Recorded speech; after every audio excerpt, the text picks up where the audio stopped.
Chapter 1344, The Uncontrollable Punch. This is definitely the strongest punch Azura has ever thrown in her life. It is completely different from any of her past Shura-breaking fist punches. In the same way, this is a punch thrown by Azura that left everyone confused and puzzled. With just one punch, not only did it have the power to shatter a world, but it also caused chaos in the threads of destiny, making the sun and moon lose their light. The endless power of curses and hatred erupted in this punch, making even the 12 Nightmare Sovereigns watching in the void feel uneasy. This is beyond the void that separates worlds. It's hard to imagine the immense pressure Cassina the battle god faces when facing Azura's punch in the desert sea. It's a punch that can even kill gods, carrying a potential disaster that could never be undone. The 12 Nightmare Sovereigns wondered if they could withstand Azura's punch. The answer is clear: most Nightmare Sovereigns cannot withstand the impact of the Shura-breaking fist. Nightmare Sovereigns, a legendary rank, are not particularly skilled in physical attacks, instead focusing on strange and twisted powers at the spiritual level. Unfortunately, in Azura's powerful Shura-breaking fist, there is a hint of energy that makes all Nightmare Sovereigns extremely fearful. The nightmare power that Nightmare Sovereigns are good at will be completely neutralized when they encounter a higher level of nightmare power.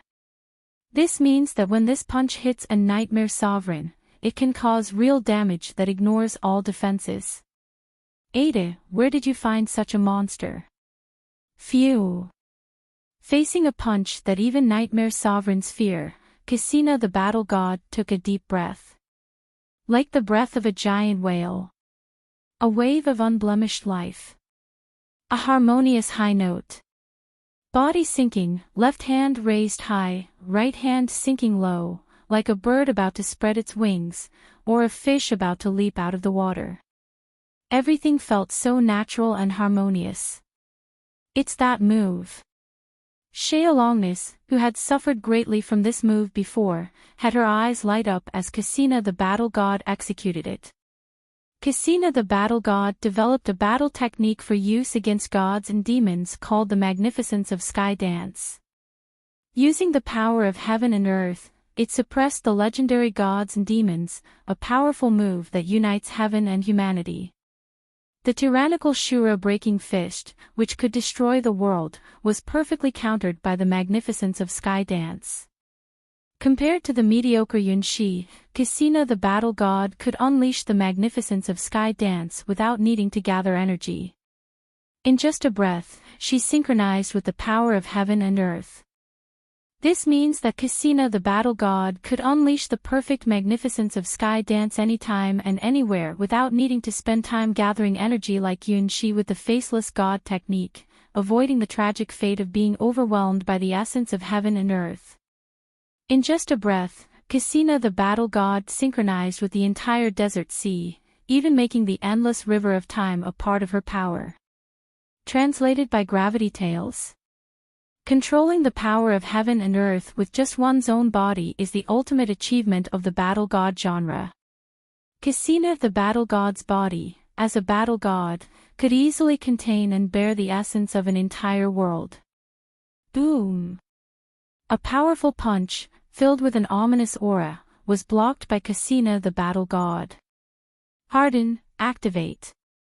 Unlike the incomplete Magnificence of Sky Dance used by Yunshi, Cassina the battle god's first stage of the Magnificence of Sky Dance possesses energy-dissipating techniques that Yunshi has not yet mastered. Instead of blocking, Cassina the battle god intercepted the force of the Shura-breaking fist, redirecting its power through his own body and dispersing it from below, minimizing its impact.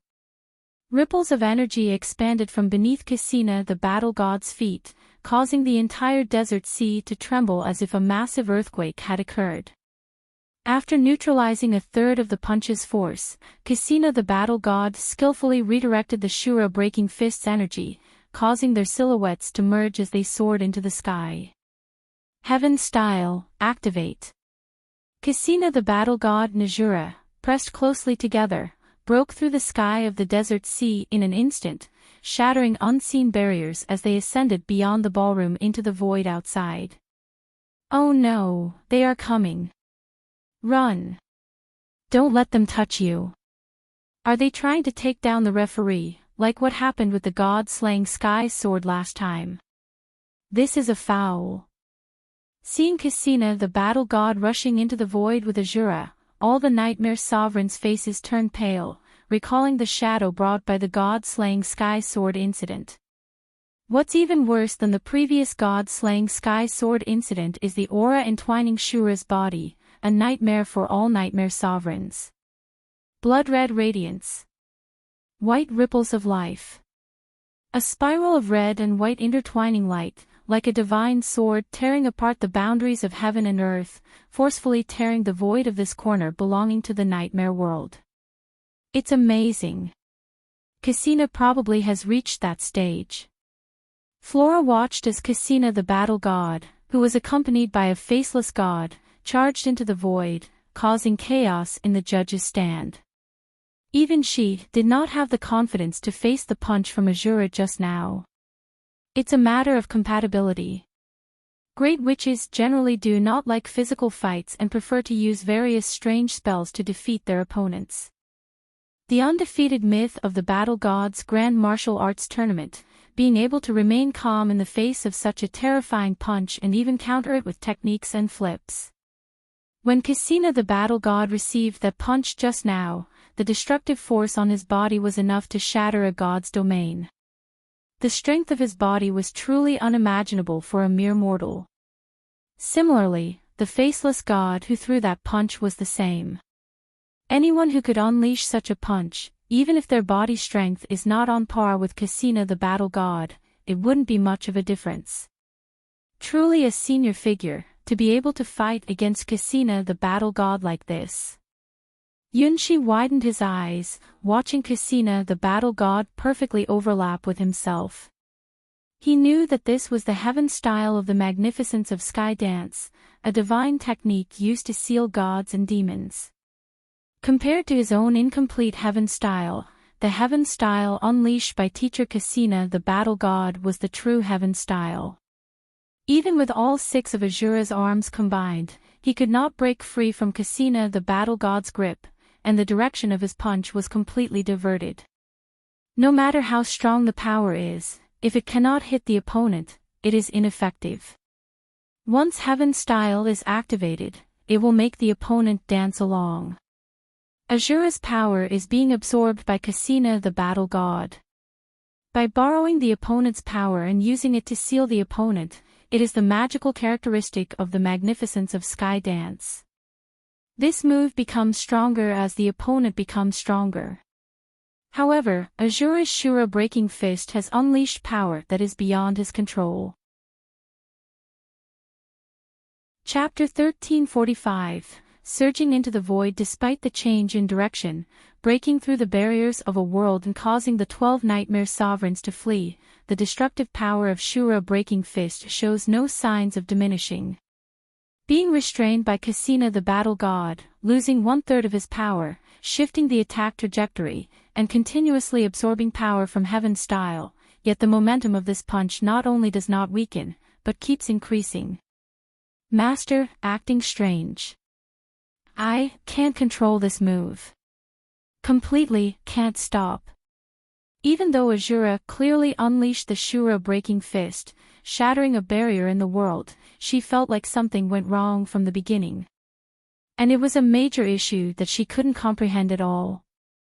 The red and white spiral beam continued to extend, a marvel in the dark void filled with lower-level nightmare creatures, appearing like a miracle. Every second, hundreds of nightmare creatures were obliterated by this spiral beam, with only a few highly alert higher-level nightmare creatures sensing the impending danger and escaping the beam's path. Merit, this is all merit. Yunshi, tormented by pain, noticed his proficiency with the Paranirmata Vasavardhan scroll was steadily increasing. If I don't go to hell, who will go to hell? Hell won't be emptied, I will not become a Buddha. With great wisdom, I will be reborn in the land of ultimate bliss. The more Yunshi had such thoughts, the stronger the calamity power gathered behind the Shura body became clearer, to the point where even the Nightmare Sovereign would flee frantically if they saw it. That obsession from across time and space, the immense malice towards the Buddhist gate, was simply an irreconcilable personal grievance. The unlucky one targeted by this force happened to be Azura, because she had caused Yunshi the greatest pain, and indeed had some connection with the Buddhist gate. Similarly, Cassina the battle god was also affected. She found the six-armed demon sealed by the heaven style was becoming more and more insane, the karmic aura surrounding it was only increasing. Translated by Gravity Tales. The heaven style couldn't contain this calamity anymore. Clearly, the curse born on the Shura body had exceeded the limit that the heaven style could seal. So, transform. Earth style. Boom. A spiral beam of light collided with a huge silhouette in a corner of the emptiness. It was an ancient star that had died long ago, and because its core had already died, the composition of the entire star had changed. The strong gravity caused this long-dead star to continuously collapse, transforming into a different substance, with the gravity standing on it exceeding thousands of times that of a normal star. For some unknown reason, the entire abandoned celestial body was pulled into the nightmare world, evolving towards an even more unknown direction. For Cassina, this was the perfect environment to use Earth style. This celestial body, with its own gravity exceeding that of a normal star by thousands of times, was like a prison itself. If guided by Earth style, even true deities could be sealed and suppressed with ease. Endless bright red light burst forth, the power of Shura breaking fist finally erupted without holding back, punching a huge hole in the extraordinary collapsing star, revealing the dark interior of the star. Cassina the battle god rode on the back of the faceless god, holding down the chest of the faceless god, pressing his feet against the body of the faceless god. Fully sealed Earth style, activated. Different from simply suppressing the opponent, the heaven style absorbs the opponent's power. The Earth style, which requires a heavy earth element as a carrier to complete the final sealing step, once activated, will never let go without sealing the opponent. A massive pillar of blood-red light soared into the sky, powered by the Azura dispersed by Cassina the battle god's hands, the primal power of Shura breaking fist. Azura's 6 arms all struck Cassina the battle god, but could not shake Cassina the battle god's hands in the least. Arg! Azura, feeling the constant dispersal of his power, let out a furious roar of reluctance. In contrast, Yunshi inside the faceless god felt an incredible sense of relaxation. With Cassina the battle god's hands, Azura's power crumbled, and Yunshi's pain slowly vanished. From heaven style to earth style, even though one side was sealed and suppressed, the close contact between both sides made Yunshi understand the true essence of the magnificence of sky dance even more. It was a supreme belief, a technique that combined the power of heaven and earth into one's own rules, a divine skill that could even seal and suppress gods and demons. Especially at this moment, when Cassina the battle god pressed down on the faceless god with his body, his hands on the chest almost directly touched the core of the faceless god. Despite being a sealing technique, the Paphis were not afraid at all. Instead, they excitedly absorbed the power of Cassina the battle god. The soaring pillar of spiritual energy was the best proof. It turned out that experiencing the full magnificence of sky dance was so comfortable. Teacher Cassina the battle god, how did you come up with this move? Under the overwhelming force of Cassina the battle god, Yunshi completely forgot that he was still tormented by Azura's power and also forgot the true meaning of Buddhism he had just realized. Oh, you're back. Out of control, it's over. Azura unexpectedly realized she had regained control of her body. However, the outcome was already decided. Cassina the battle god proved worthy, as she boldly faced a punch filled with endless calamity without hesitation. She caught the punch cleanly and decisively, without any hesitation. Even Azura, her opponent, couldn't help but admire Cassina the battle god's courage and divine power. Azura couldn't even block the Shura-breaking fist that was just thrown. Cassina the battle god did it. Boom! More crimson energy dispersed, causing Azura's six-armed demon body to start becoming blurry, along with her consciousness beginning to waver. Master, this battle is going very well. I look forward to the moment when you truly master the path of the ten-sided demon god. It's best to seize this body, very useful. After completing his historical mission, Azura ended his battle with Cassina the battle god. The only question was why her fighting ability increased so much after entering the state of the six-armed demon. This wasn't entirely a good thing, as having too much power beyond her control completely disrupted her attack rhythm. That kind of power wasn't something that the six-armed demon could possess, it was an attack power that could only be mastered by a higher level of demon god martial art. Just one punch drained almost all of her strength, leaving her no room for maneuver. Otherwise, Cassina the battle god wouldn't have been able to effortlessly counter and strike back. Chapter 1346, Awareness. As the state of Azura's arrival ended, Cassina the battle god used the magnificence of sky dance to extract the blood-colored energy continuously from the faceless god's body, creating a burst of fireworks in the sky, marking the end of the magnificence of sky dance. Ha! Cassina the battle god looked puzzled at the faceless god pinned down by her hands placed on his chest getting restless.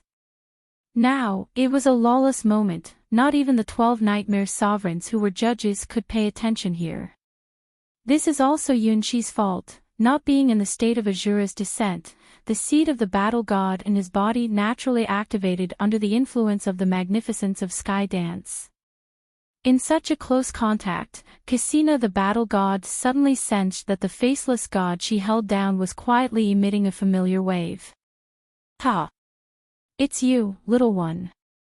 Since the battle started, Cassina the battle god had a vague premonition, especially when activating the magnificence of sky dance. It seemed that the opponent had already experienced it before.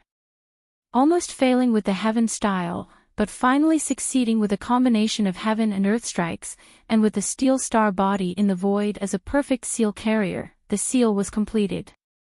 Teacher! Can you please get off me? Yunshi also knew he had been exposed. Among all the legend-rank participants in the Red Heart Queen's masquerade, Teacher Cassina the battle god knew him best. The disguise of the faceless god was perfect, but one of the power sources that drove the faceless god's battle was the seed of the battle god sown by Teacher Cassina the battle god. It would be strange not to use Teacher Cassina the battle god seed of the battle god to drive the faceless god and Cassina the battle god to fight without revealing anything. However, Cassina the battle god was one of Yunshi's most trusted people in the world. He knew the secret of Yunshi being the Starry Sky chess master, and he was also the guide who led him to the Sky Tower. In the future foreseen by the White Lotus secret treasure, there were moments when Yunshi and Teacher Cassina the battle god danced together. Just like when Yunshi was struck by Cassina the battle god's magnificent sky dance just now, it was an incredible and miraculous experience. That move just now was good, your body is quite interesting too. How about we have another round? After discovering the true identity of the faceless god, Cassina the battle god became even more eager to spar with his disciple. Originally, Cassina the battle god thought it would take several decades or even centuries for his disciple to grow to the level where he could spar with him at full strength, waiting for his body and spirit to be fully developed. That punch just now was a huge surprise for her. If there hadn't been some issues with control, the magnificence of Sky Dance might not have been able to deflect the force of that punch. This attack was really too powerful. Did you see how the 12 Nightmare Sovereigns were shocked and fled after seeing that punch? None of them could have withstood that punch. I can't fight anymore, the way I was just now was very strange. When suffering from pain, Yunshi didn't think about much else. It was only later that he realized how incredibly powerful that Shura breaking fist was. It forcefully broke through the Red Heart Queen's masquerade, terrifying the 12 Nightmare Sovereigns and forcing Cassina the battle god to use her divine skills with one punch. Can Azura be this strong in a fight? Yes. You couldn't control that punch, even the six-armed demon body couldn't. Cassina the battle god recalled the trajectory of that punch, being the first to encounter such a mysterious divine skill. The punch thrown in the Azura six-armed demon body state was the strongest punch of the 10-sided demon god road, an unstoppable blood slaughter punch. Even facing deities and Buddhas, it never retreated, a punch of utmost strength and supreme power. However, halfway through, the style of this punch suddenly changed, becoming something even Cassina the battle god found hard to understand. The destructive punch of utmost strength suddenly carried immense resentment and curses, but not just any resentment and curses. It reached a bizarre level that even terrified the Nightmare Sovereigns. Even the mighty Cassina the battle god felt a great sense of danger when facing this punch. If Azura couldn't control its strange power, its powerful sky dance move might not be able to withstand the attack. If the endless malice continues, even Cassina the battle god won't be able to handle it. Translated by Gravity Tales. It's been a while, and you're still practicing this dark and mysterious technique. So, here's a task for you. Master the six-armed state sooner and level up quickly. Your teacher will be very pleased. Cassina the battle god was very happy with Yunshi's progress. This means that the seeds she planted were starting to grow strong. Although they were still a bit immature now, once they grew up, it would be time for harvest. Cassina the battle god had been looking forward to the joy of the ripe peach for a long time. Ouroboros is quite useful. Cassina the battle god patted the body of the faceless god and felt the energy of the seed of the battle god, which had grown a lot since it was planted, expressing great satisfaction. With Ouroboros, which was more useful than it looked, as the first diviner of Endless Gods domain mystery fiction, she was the active divination crystal ball. Even without using divination, the fate strings can still be involved. That's why so many people from the legend rank want Ouroboros the lazy serpent to predict their futures. They're coming, let's put on a little act. Cassina the battle god's ears twitched, sensing the approaching distortions in the dark void. Don't worry. I will take good care of you. Cassina the battle god gently held the faceless god's cheeks, showing a gentle and affectionate expression. Well, I do have a talent for performing after all. Cassina the battle god looked at the bewildered Yunshi and gently kissed him. What's happening? Teacher, what are you doing? I haven't even proposed yet, why did you kiss me? Which part of the river of time is this? When Cassina the battle god kissed him, Yunshi's mind went blank, unable to tell what was real and what was the boundary of dreaming. The Nightmare Sovereigns, who approached cautiously, saw the prince being pinned down by the princess, his hands powerless and bound, in a breathless and embarrassed situation. Stunned. Staring blankly. Very excited. In short, extremely shocked, almost unable to believe their eyes. Whose victory is this? Is it Cassina the battle god? Or the prince? Chapter 1347, Steel Star. The 12 Nightmare Sovereigns, who arrived late, looked at Cassina the battle god overpowering the faceless god and breathed a sigh of relief when they confirmed that the ominous disaster had disappeared without a trace. The ball created by Red Heart Queen Ada was a special setting empowered by the will of Nightmare World. Even they couldn't interfere casually but had to follow Nightmare World's rules as judges and score from outside the void. Throughout history, the only participant who could break into the Ada ballroom and enter the dark void was the rule-breaking god-slaying Sky Sword. Now, is there one more, or maybe two?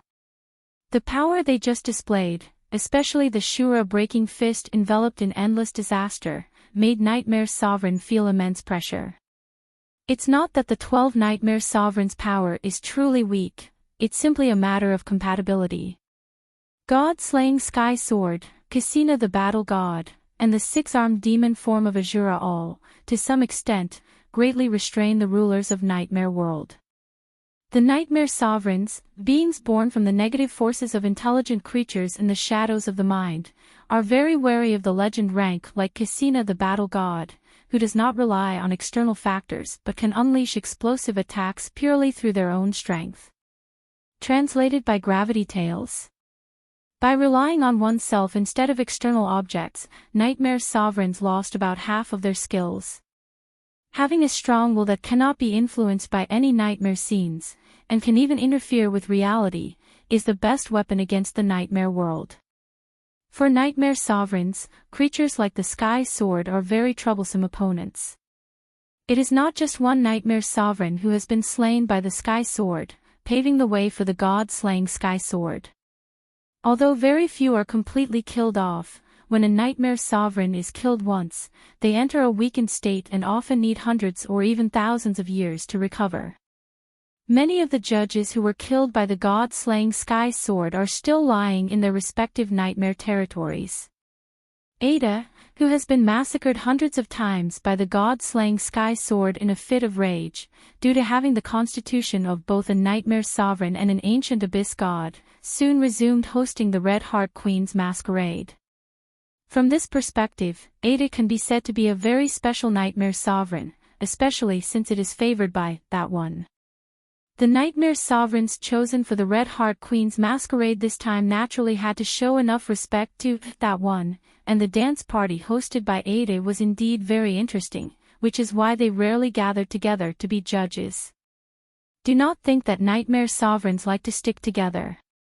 The Nightmare World is so vast and incredible that nobody knows the true size of this world of illusions. Compared to the endless God's domain, of which less than 5% has been explored, even Nightmare Sovereigns cannot accurately describe the size of the Nightmare World. The nightmares of intelligent beings are twisted and chaotic. A nightmare that can contain millions of nightmare beings may only appear as an ant nest in a big tree in the real world. Humans occasionally caught in this nightmare cannot understand the concept of this time and space. The Nightmare World, connected by countless nightmares of intelligent beings, shows a structure where space and time are extremely chaotic. Some nightmare worlds reflect natural disasters and human disasters that humans fear, some retain the dreams of ancient gods, and some project segments that belong only to the future. In the Nightmare World, the timeline of past, present, and future is not fixed but appears in a chaotic hive-like structure. What marks the boundaries of the Nightmare World are dead celestial bodies swallowed by the Nightmare World, strange celestial bodies that have long been dead and in a collapsed state. Yes, even in nightmares, stars still exist. These long-dead stars are occasionally captured by the Nightmare World, consumed, and transformed into the only recognizable coordinates of the Nightmare World. However, unlike the stars shining brightly in the real world, the stars here do not have any living beings. They are all nests of nightmare creatures. With gravity thousands of times stronger and no air or sunlight in the dark void, these stars that have long died remain in eternal silence, symbolizing the end of intelligent beings. Occasionally, new nightmare creatures are born on these dead celestial bodies. That is immersed in the ancient history of their own stars, symbolizing the last memories of the stars, the traces left by the wise beings who once lived on these stars. Nightmare World is like a huge graveyard, accepting the final remnants of the stars that once shone in the sky. Not all stars are eligible to be chosen by Nightmare World and pulled in. Only the stars that have given birth to brilliant civilizations, but have fallen into collapse over a long period of time, will be captured by Nightmare World and eventually become coordinates of Nightmare World. Many Nightmare Sovereigns are born on these dead stars, unable to recall their past or where they came from. Lost, they often wander on the original land of the stars for millions of years before leaving the dead stars and entering the endless world of nightmares. Nightmare Sovereigns have turned these long-dead stars, collapsed celestial bodies, and lands into steel stars, resembling steel structures. Due to their collapsed state, the mass of the stars is terrifying, and there is almost nothing in Nightmare World that can destroy such coordinates. There is also no need for destruction, so these dead celestial bodies rarely appear in such a large broken state now. However, Nightmare World has its own rules. Soon, the collapsed body of Steel Star began to collapse inward once again, contracting the damaged parts and increasing its gravity. No matter what shape a celestial body originally had, once captured by Nightmare World, it will eventually become a standard sphere. Even if it is destroyed again, the debris will continue this evolutionary process. The coordinate map of Nightmare World is formed by one collapsed star after another acting as nodes. Compared to the constantly changing nature of Nightmare World itself, these collapsed stars can be said to be the only points that do not change, and they are the markers used by the Nightmare Sovereigns to divide their territories. And the owner of these stars is the Red Heart Queen Ada. It seems like it's not the worst situation yet. The ball is still going on, just slightly beyond expectations. Cassina the Battle God, truly the one closest to the concept of the god-slaying sky sword. It should be said that she already has the ability to make that breakthrough. If even the Steel Star can be broken, who is this prince? This is a really exciting performance. Chapter 1348, The Princess's Attack Delicious taste, Cassina the Battle God said satisfied, moving her lips away from the faceless god's lips. It was a bit cold, but not bad in taste, carrying an ancient and fragrant aroma. Where did her youngest disciple find such a body? This is not just any god weapon level treasure, but a mysterious item that not even the ruler of her battle god's grand martial arts tournament has obtained. Moreover, it seems to have an extremely high combat power, whether used as a container or a weapon, it's excellent. Even she was quite enamored with it. Position. Rushing to such a far place in an instant, can we say that it is truly worthy of Cassina the Battle God?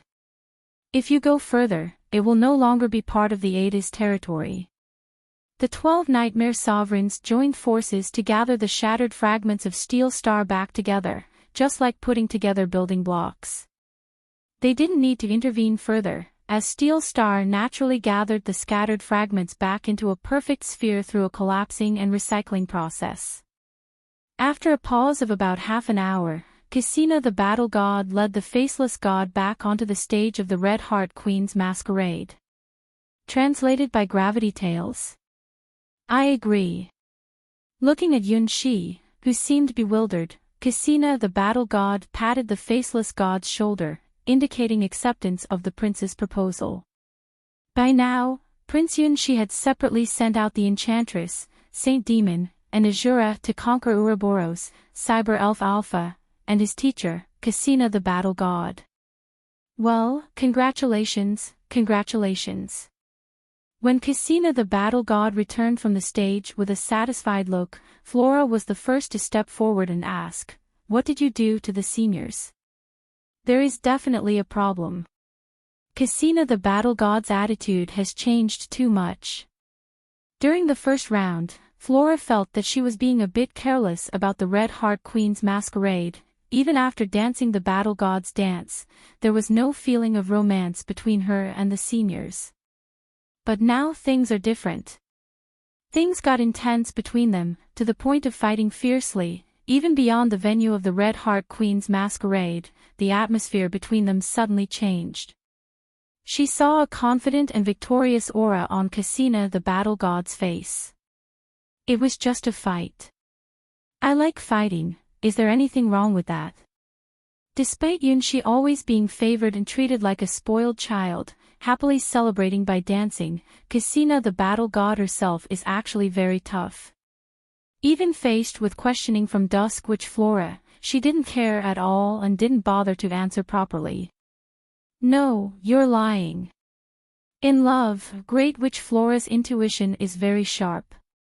Just moments ago, when Cassina the Battle God and the senior disappeared from everyone's sight, something must have happened. The previous Casina the Battle God and the current Casina the Battle God have completely different looks in their eyes when facing the senior. I like opponents who can fight with me, I really like it. Casina the Battle God smiled slightly, very happy as a teacher to see her disciple growing so well. When peaches ripen, the sweetness tasted is a privilege enjoyed only by those who planted the peaches.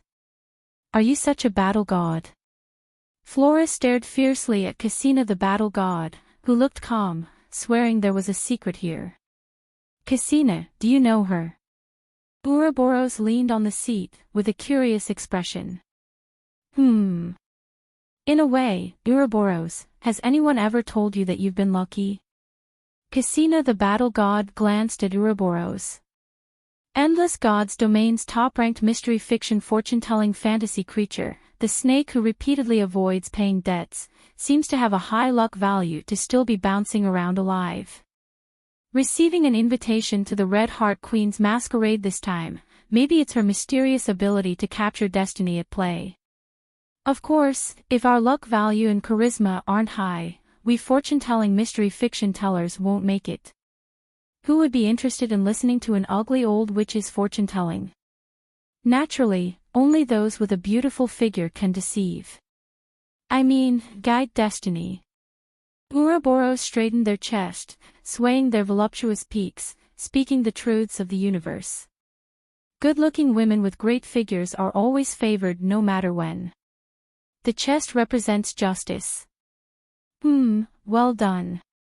Casina the Battle God nodded, continuing to drink with Ouroboros. Arriving at the Red Heart Queen's masquerade, the main goal has been achieved, now it's only waiting for their cute disciple to further grow. When he fully masters the six-armed demon body and unleashes the power of endless calamity, it will be time to reap the rewards. With the protection of that container, even encountering enemies of the legend rank will not be a problem, as the seed of the battle god inside his body will grow more perfect in battle. The moment when peaches ripen is faster than imagined. Fighting can improve relationships. Casina the Battle God really likes the way sister looks. It's my turn to go on. After watching 3 performances of Prince and Princess in a row, the Golden Crow Princess from Kunlun God's domain was eager to try it out herself. Referee, I want to go on stage. There is no doubt that this little princess is about to use her privileges again. Unfortunately, the 12 Nightmare Sovereigns could not refuse the princess's request. So, the Golden Crow Princess bravely stepped onto the grand stage as a noble lady once again. Ah, it's the little miss. Seeing this opponent, Yunshi felt relieved. This opponent seems easy. Should I use Enchantress or Saint Demon? Azura can't participate anymore. That last punch nearly took half of Azura's life. It seems Azura won't be able to join any more challenges. As for the highest level, Impermanent, it seems there is no response. Maybe Yunshi's current level of practice with the Paranormata Vasavardan scroll is not enough to summon the symbol of the supreme heavenly demon, Impermanent. Hey. Yunshi and the Golden Crow Princess were on a barren land of fire, where the Sun God once roasted a bunch of inferior evil gods who clashed with the Golden Crow Princess. Here, this is where the Golden Crow Princess performs to demonstrate how to light up the planets. Moving her limbs, the Golden Crow Princess first pressed her left foot, then her right foot. Acha! Chapter 1351, Sheolongness's weakness. When Yunshi and Pafu finished synchronizing and split out a new batch of Pafu offspring to fill the roasted old generation Pafu, completing about 1/3 of the restoration, the Enchantress's task was also successfully completed. Okay. Big sister is amazing, the Golden Crow Princess tiptoed, kissed the somewhat cold cheek of the faceless god, and ran off in a flash. Progress on capturing the Golden Crow Princess, completed. Although, not a righteous person at all. Master, remember to call me next time if there's such an opportunity. Enchantress told Yunshi contentedly. The little golden crow princess was great. In various senses. As a world-harming enchantress, one little golden crow princess is not enough to satisfy. What on earth did you do? Watching the excited golden crow princess run off, Yunshi always felt that something bad had happened when he wasn't around. Unfortunately, there's no time left. On the ladies' stage, the fifth princess stepped onto the stage. Slime Sky Sword, Shealongness. In the Mirror Lake, the once proud queen of Assyria looked down on the faceless god with disdain. You don't think I'm a child, do you? Well, of course not. Yunshi felt a mix of emotions looking at Slime Sky Sword, who had been intimately connected with him in various ways. What kind of expression should he use to face her at this moment? Why didn't Primitive Dragon notice during the trial, especially when Pafu had reacted to the Queen of Assyria back then? He was just too young back then. At a time like this, it's best to switch people. If you go up yourself, you might give something away. Enchantress's special connection works well with little kids like the Golden Crow Princess who are innocent and adorable. For queens like Shealongness, it's better to have Saint Demon step in. Switch. The silver ripples slowly spread out, and the faceless god's aura became elegant and indifferent, completely different from Enchantress just now. This feeling is... Shealongness noticed that the faceless god in front of her suddenly felt different. That cold, pure aura that arouses the interest of the evil gods and is loved by the divine beings. Do you like children? Saint Demon cut to the chase, touching the softest part of Shealongness's heart. This is where the proud queen is most vulnerable. Once there's a soft spot in her heart, there's no turning back. Saint Demon, who could be a messenger of the gods, a saint, or a priestess, has a very different way of using human weaknesses compared to the Enchantress. The Enchantress uses human desires and instincts. Saint Demon uses bonds and friendship. The Enchantress is all about enchantment. She ends up in tragic situations most of the time, living up to the reputation of being a siren. On the other hand, Saint Demon is different. She is great in life and dies heroically, making people never doubt her connection with the heavenly demon. I love it. I want to give my daughter the best things in the world. Shealongness's heart softened when she talked about her daughter. White Moon is her precious surprise, unexpected joy. Apart from the part of the personality belonging to the Queen of Assyria, all other personalities dote on this unexpected little one. Translated by Gravity Tales. To give her the perfect puppet body, all the fragments of Shealongness's personality remarkably reached a complete agreement. At all costs, create the best body for White Moon. Even if it means breaking the gods' taboos, White Moon must be born. This is the love of the Great Mother, and Shealongness's love. To achieve this goal, she didn't regret being hunted by Lilibet and facing danger time after time. Everything is for the lovable White Moon. When she held the tiny soul core in her hand, Shealongness felt like she had everything. May the gods. Saint Demon paused, almost saying the usual bless and pray. May the miracles of life protect your child. I have some experience in caring for children. Is your child rebellious? No, how could she be? She is the best-behaved child in the world, Shealongness said confidently, listing her lovely daughter's good points. She never cried or fussed since she was born. Except when feeling jealous or having a disagreement with her own mom, when mommy is tired, she tries hard to help. After this and that with a prince, the daughter will. Very brave, not even ancient gods can shake her will. Rather, she can even summon the power to dominate ancient gods. She is my pride, the most adorable White Moon. Master, is this your fault?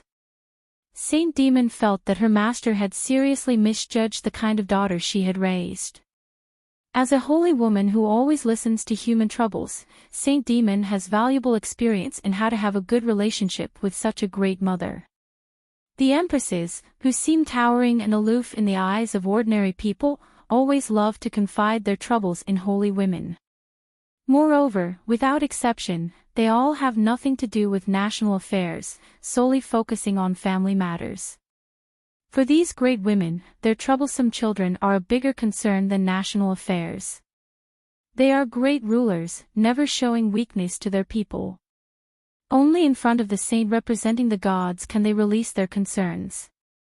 Only the saint symbolizing the faith in the gods would never reveal secrets and would listen to them vent, making queens throughout history good friends with the saints. Over time, each of the saint demons became experts in this area. Building a good relationship with a mother who spoils her children is super simple. That truly is a blessed child by fate. Saint Demon smiled, praising White Moon, whom she had never met. After all, White Moon was the perfect puppet created by their master at home. Yes, White Moon is indeed a miracle. Sheolongness's gaze towards the faceless god suddenly became more pleasing. Unfortunately, so much of the materials for making White Moon's body were wasted by those incompetent puppet makers. Each one claims to be the top puppet maker in the doll city, but all the bodies they make are unusable, just rubbish. When it comes to the group of puppet makers in the doll city, Sheolongness couldn't contain her anger. When they received the puppet design for White Moon and the list of materials, they boasted louder and louder. As a result, they all failed. Chapter 1352, The Season of White Moon. At the beginning, this is what they all said. Don't worry, I will definitely create the best puppet body and give this soul of doll a perfect form. Don't listen to him, his specialty is not making puppet bodies for little girls. Just look at his puppets with long legs and curvy bodies, he has no experience in making young girl puppets at all. You are accusing people wrongly, your group of small puppets are the evil ones, calling a quarter proportion a puppet is like a toy. Old man, I have tolerated you for a long time, a quarter doll is the right way, do you have any dissatisfaction? Each one of them is so foolish, goth little girls are the right way. Wait, my Luke Coco school does not agree. In order to compete for the right to create the body of the White Moon puppet, the various major puppet schools in Doll City had a huge argument, and only after several puppet wars did they finally compromise. The final solution was that all schools had the right to create, but only the puppets that perfectly matched the White Moon's soul of doll were the winners. Regarding the design of White Moon and the materials list, each major school of puppet masters in Doll City had one copy, and the puppet makers of each school were eager.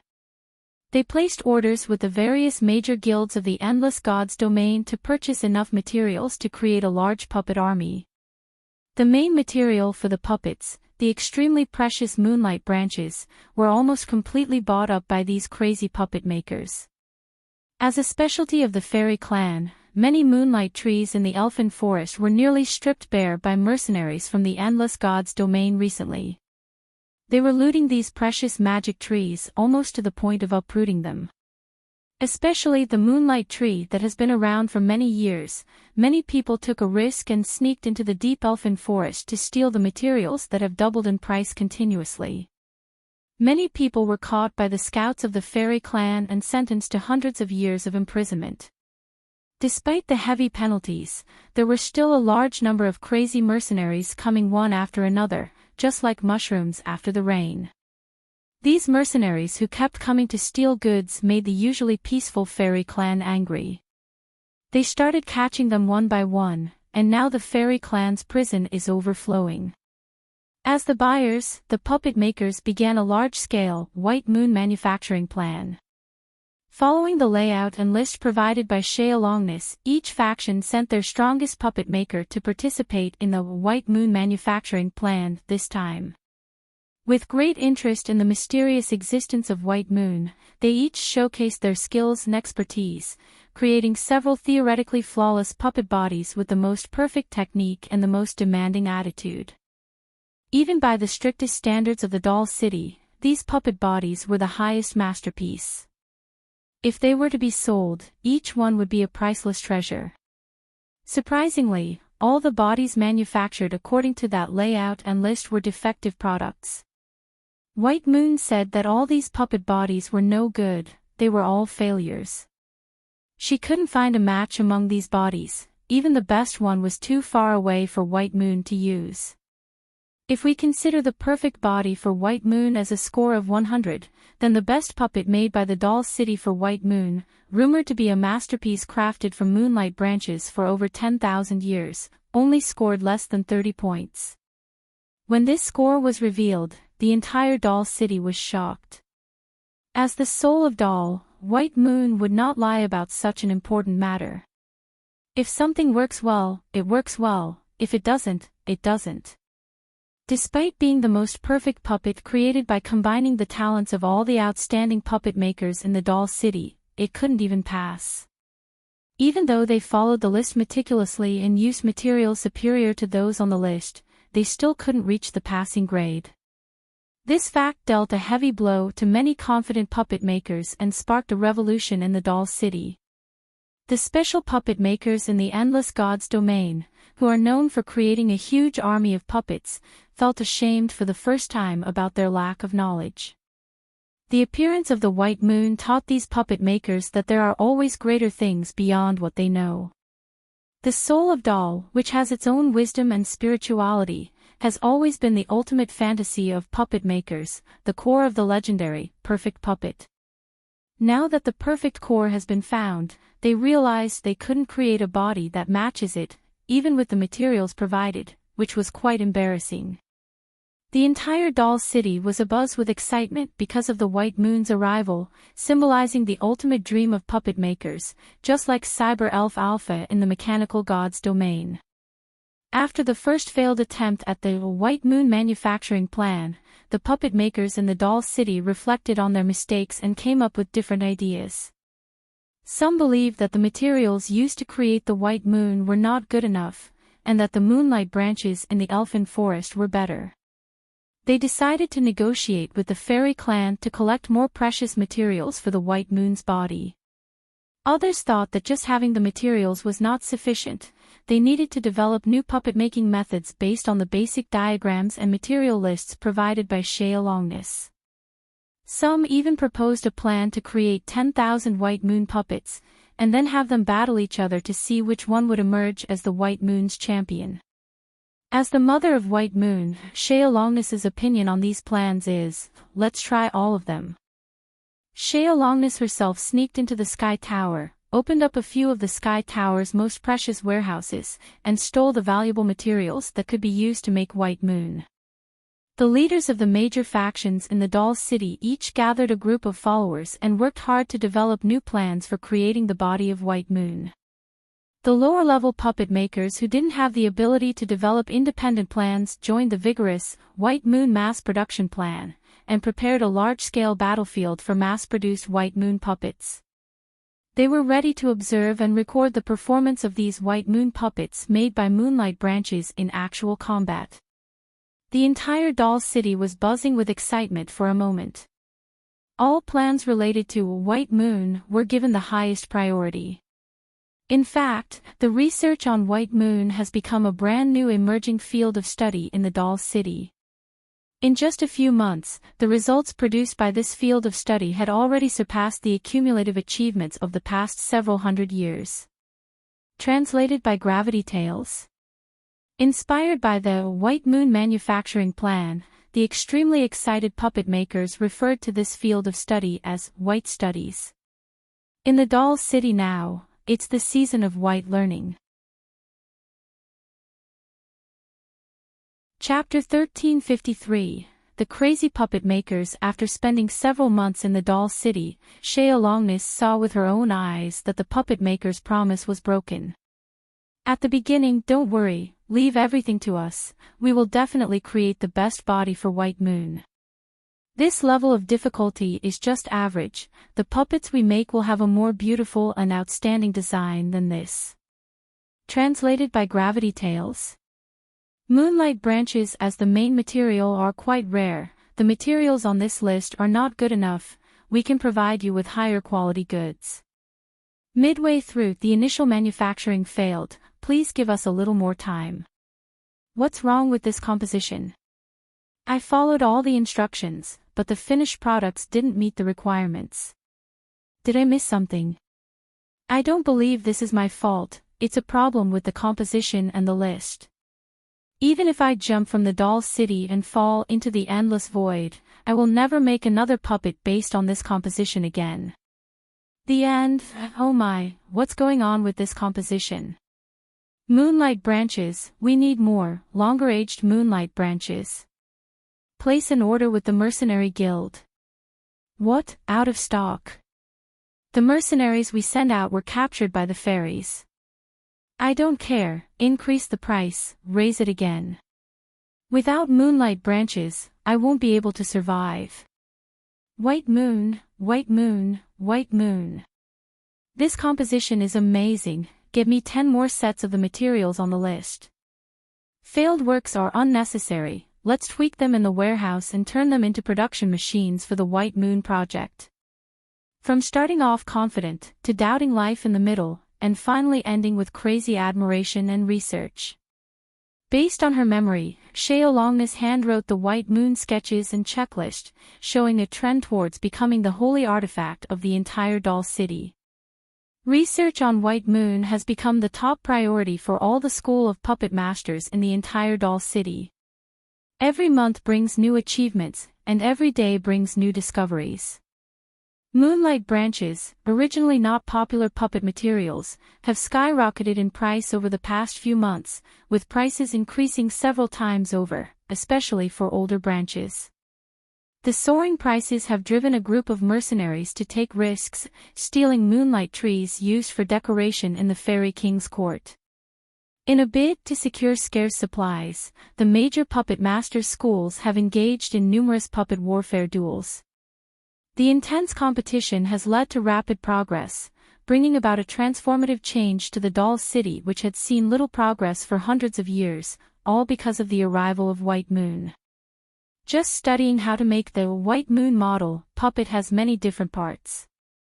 There are lots of ideas and materials being used that could make many big puppet-making businesses go bankrupt. This is the first time in the history of Doll City that all puppet-making styles are working together and competing to solve a challenge. It is also a chance to change the order in Doll City and challenge the fixed positions of different puppet-making styles. When facing the White Moon, which represents the ultimate fantasy of puppet makers, every style is excited. Making a perfect puppet body for the White Moon, reaching 100% match, has become the goal for all the school of puppet masters, no matter the cost. Now, the only measure left to determine the top-ranking school of puppet masters is the match of the puppet body for White Moon. Until Shaolongnis left Doll City, the highest record was only 31%, which is not even a passing score. Each puppet master's school is trying their best to improve their White Moon puppet by even just 1%, searching for better materials and studying new puppet-making methods. This is a prosperous time in the history of Doll City, destined to be a great era in the history of puppet makers. All puppet makers are grateful to be able to be active in this era. Those who can leave their names in this era will surely become legends. And the puppet maker who can create a 100% perfect puppet body for White Moon is almost certain to advance to the highest rank of legend puppet makers. Even a few puppet makers who have been hidden for a long time and are already legends were shocked for the sake of that grand level. The creator of a certain school known for its obsession with the golden ratio human body, specializing in puppets with long legs and 100% realism. A genius who only makes one-quarter dolls and excels in crafting tiny puppets. A master who is fascinated with gothic little girl themes, especially the scythe-shaped gothic battle puppets. A puppet maker who has been sticking to the Rococo style for 10,000 years without wavering, renowned for their light and gorgeous court style. Because of the appearance of White Moon, all the remaining legend rank puppet makers in the doll city have without exception returned, some even rushing back from the unknown region of Endless God's domain overnight to the doll city.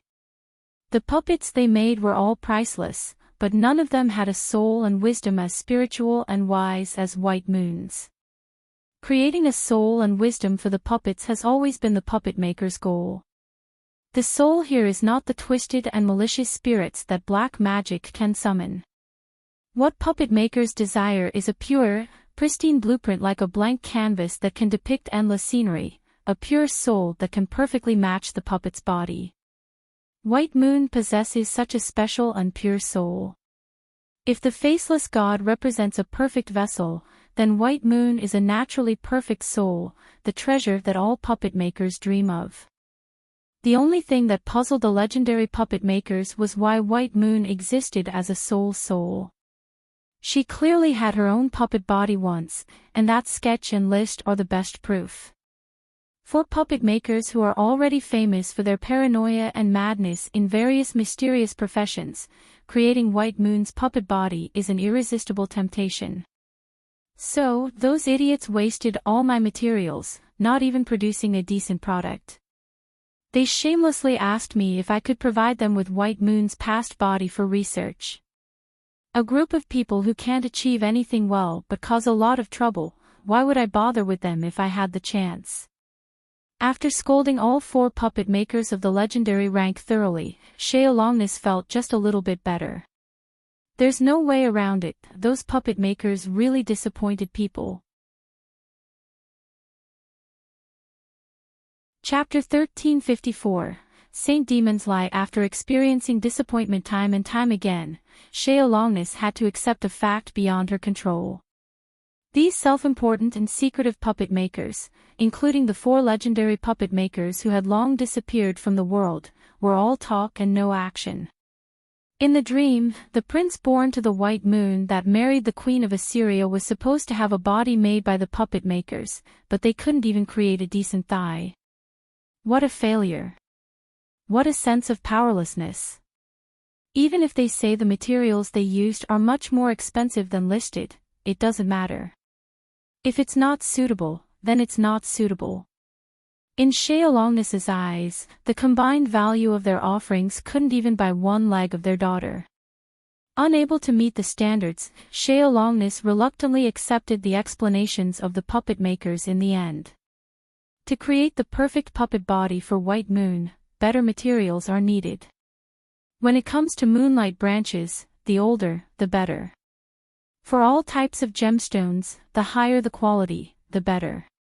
In short, there's no limit to expense, only higher levels of expense, everything must be of the best quality. Sheolongness also thought this perspective had some merit. To craft the best body for her daughter, using the finest materials to create a flawless physique is essential.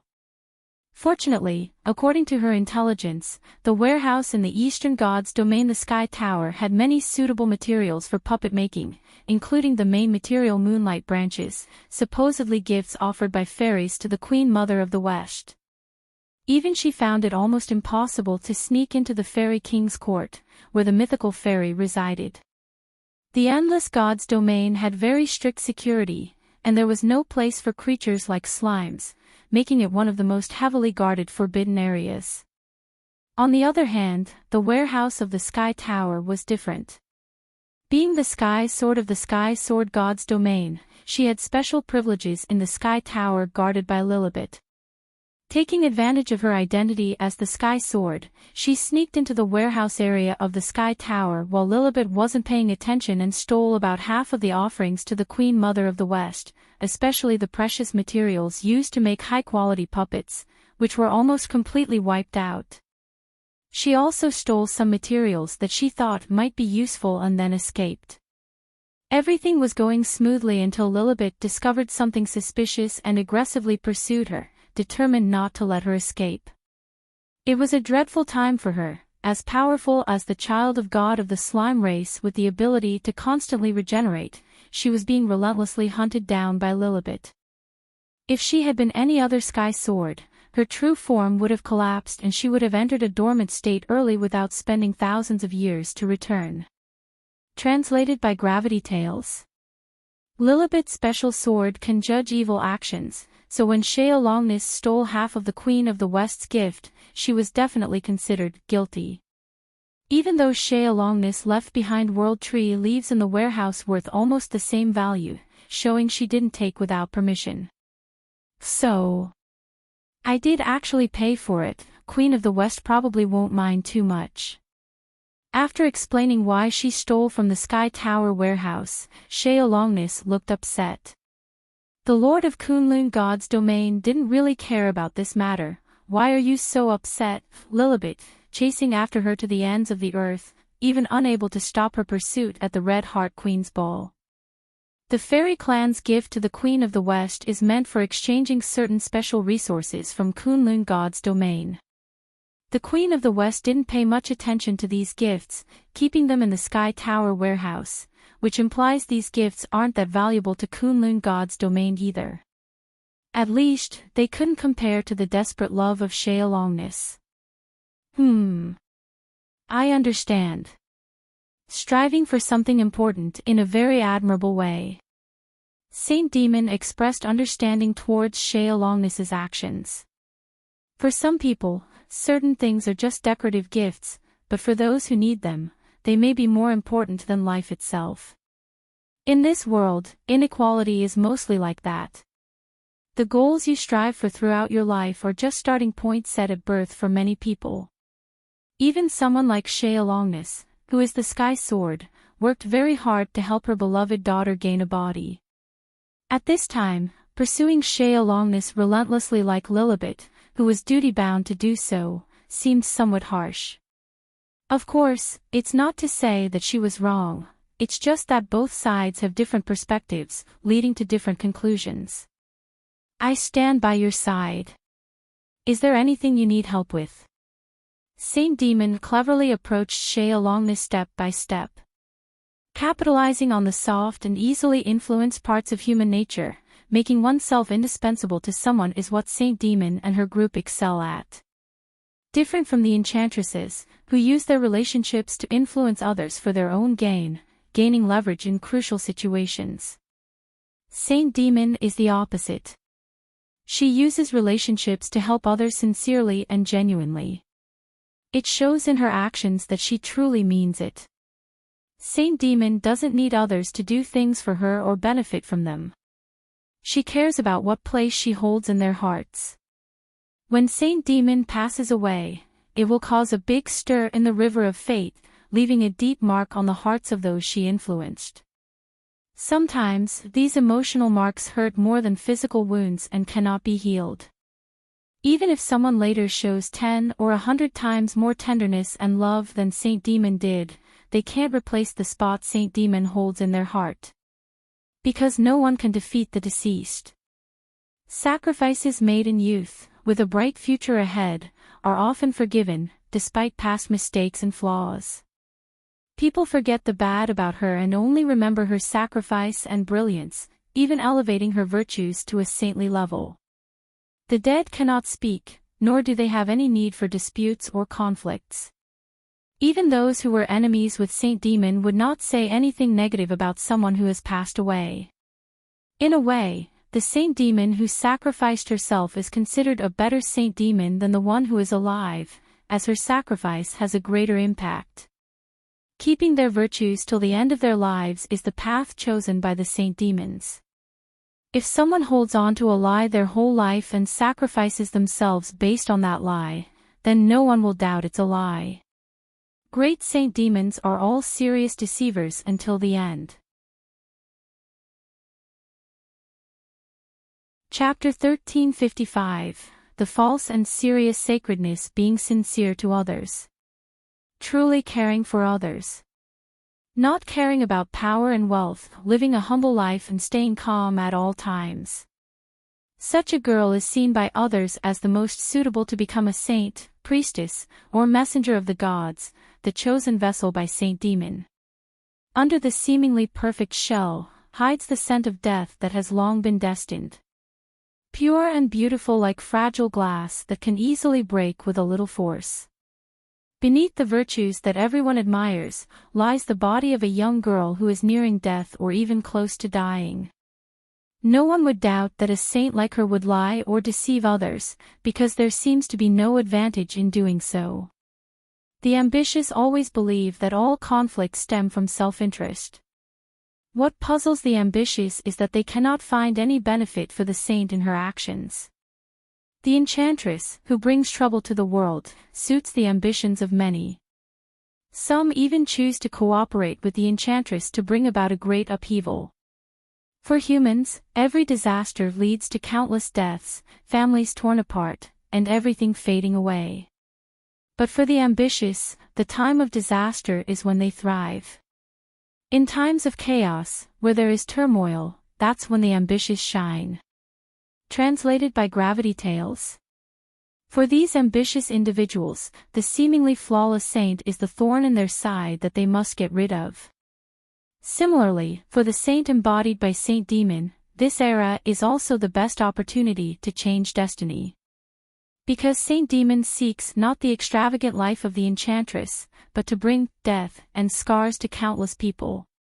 The ambitious ones cannot understand Saint Demon's actions because they cannot comprehend Saint Demon's concepts of life and death. For the living humans, death is the end of everything, the destruction of all things. But for Saint Demon, death is actually the most brilliant moment. Everything in life, actions, are all preparations for this moment of death. Enchantresses pursue a happy life, always full of ambiguity, disrupting the world with their charm. Saint Demon strives for a great death, impacting those around her with her sacrifices, changing the chaotic world. So, no one doubts Saint Demon's intentions. Even the deities who bless Saint Demon will mourn her death, let alone the mortals and heroes favored by Saint Demon. Both heavenly demon, enchantress is like a deadly tempting scent of a hellish mandrake, while Saint Demon is like a pure lotus untainted by mud. They are both negative embodiments of human emotions and thoughts. Enchantress leaves behind a lifetime of infamy, carrying the curses of many, while Saint Demon is remembered for generations, with people still singing their names thousands of years later. Indulging in capricious and pleasant ways. A false yet earnest sense of holiness. This is Enchantress and Saint Demon, heavenly demons originating from the same source but with completely different fates. The only similarity is that they understand human hearts, but they intervene, influence, and use this power in different ways. Naturally, Enchantress is better suited for a decadent being like Ouroboros. The aloof cyber elf Alpha is the type Saint Demon prefers. The strange and self-important Shay Alongness is also to Saint Demon's liking. Using White Moon as a breakthrough, Saint Demon quickly discovered the weakness of the sky sword Shay Alongness, which even the Enchantress couldn't do. Of course, this was thanks to Yun Shi creating White Moon, otherwise this weakness wouldn't have existed in Shay Alongness. Once a queen high up, once fascinated by something, is no longer an unreachable figure. I think that besides the materials used to make White Moon's own desires are also very important. Following Shay Alongness's lead, Saint Demon started to make her move. Enchantresses like to charm bold and fearless men. Saint Demon's range of influence widened. From toddlers who can barely walk to elderly nearing their 70s, Saint Demon could approach them all. Her sacred and untouchable identity as a saint and messenger of the gods was really handy. Even characters close to queen status that enchantresses find difficult to deal with, Saint Demon and company have their bestie strategy. Lying and deceiving in the name of God is Saint Demon's specialty. Yeah, but the White Moon child just keeps asking for one thing, and I can't conjure it up for her. Shay Alongness looked troubled as she said this. What does she want? Saint Demon pondered, thinking that young girls usually want fancy jewelry, dresses, or maybe weapons if they are more assertive. She wants her dad. Shay Alongness sighed. This thing was the only one she had no clue about, even more difficult than stealing the offerings of the Queen Mother countless times. Ah! Saint Demon froze, realizing that White Moon's dad was actually their master, wasn't he? Always demanding to marry her dad or something. This request is really impossible. Even if it was me, finding a prince from a dream has no clues either. That dream realm, even Shea Longness found it unbelievable, especially the information about White Moon's dad seemed to have been erased by some force. All she managed to retain in the end were the design and materials list for White Moon's puppet body. Until now, she still doesn't know why she had that dream and brought White Moon out of the dream. One thing is certain, White Moon is her daughter, the most adorable daughter in the world. This is the truth of the universe, a miracle bestowed upon her by the world. The Queen of Assyria. The child of God from the Slime clan. The Sky Sword in the domain of Sky Sword God.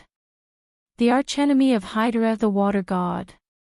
All her personalities cheered and rejoiced because of White Moon's arrival. The feeling of being connected by bloodlines is absolutely correct. This child belongs to Shea Longness. What if, just what if, that prince came into the real world, like right here on this stage, right in front of you, and proposed to you? How would you feel? The lie that is not a lie. Faced with the big issue left by Yun Shi, Saint Demon decisively proposed.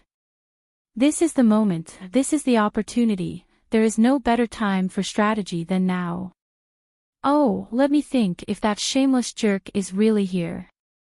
Shea Longness glanced at the expressionless face of the faceless god, of course not associating that face with the somewhat handsome prince in her dream.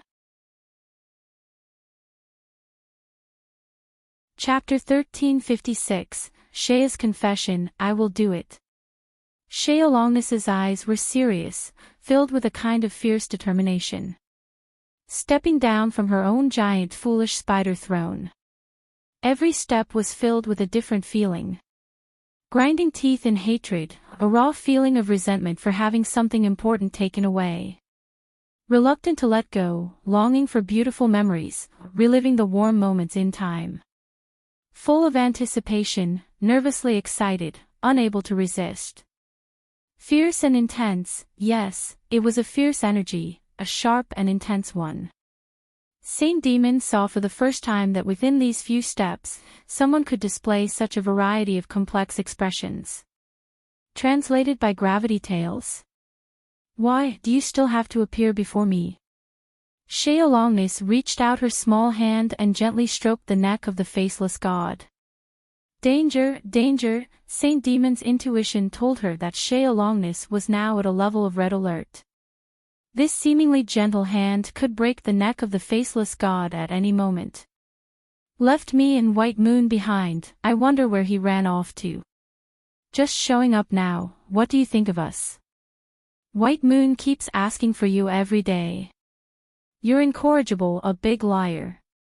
With those words, Shea Longness's expression turned fierce, her eyes glaring like sharp blades cutting through the faceless god's neck. I want to be with you guys. This is not the time to give up, never can admit to those inexplicable things. No matter how justified, cannot say it at this moment. For the irrational queen, a proper strategy is needed. I like you, Shea. Saint Demon played her trump card. Shea, and White Moon too. Humph. You are unreliable, shameless deceiver. Shea Longness's eyes softened a bit. I like you is like a love spell, especially for two people who already have a strong bond. This love spell is worth more than 1,000 words. Talk about saving the world, sacrificing for someone, none of that matters to a love-struck girl. She wants you to place her above the whole world, to occupy the most important place in your heart. The world and her. Justice and her. Both choose her. This is an absolutely cannot go wrong multiple choice question.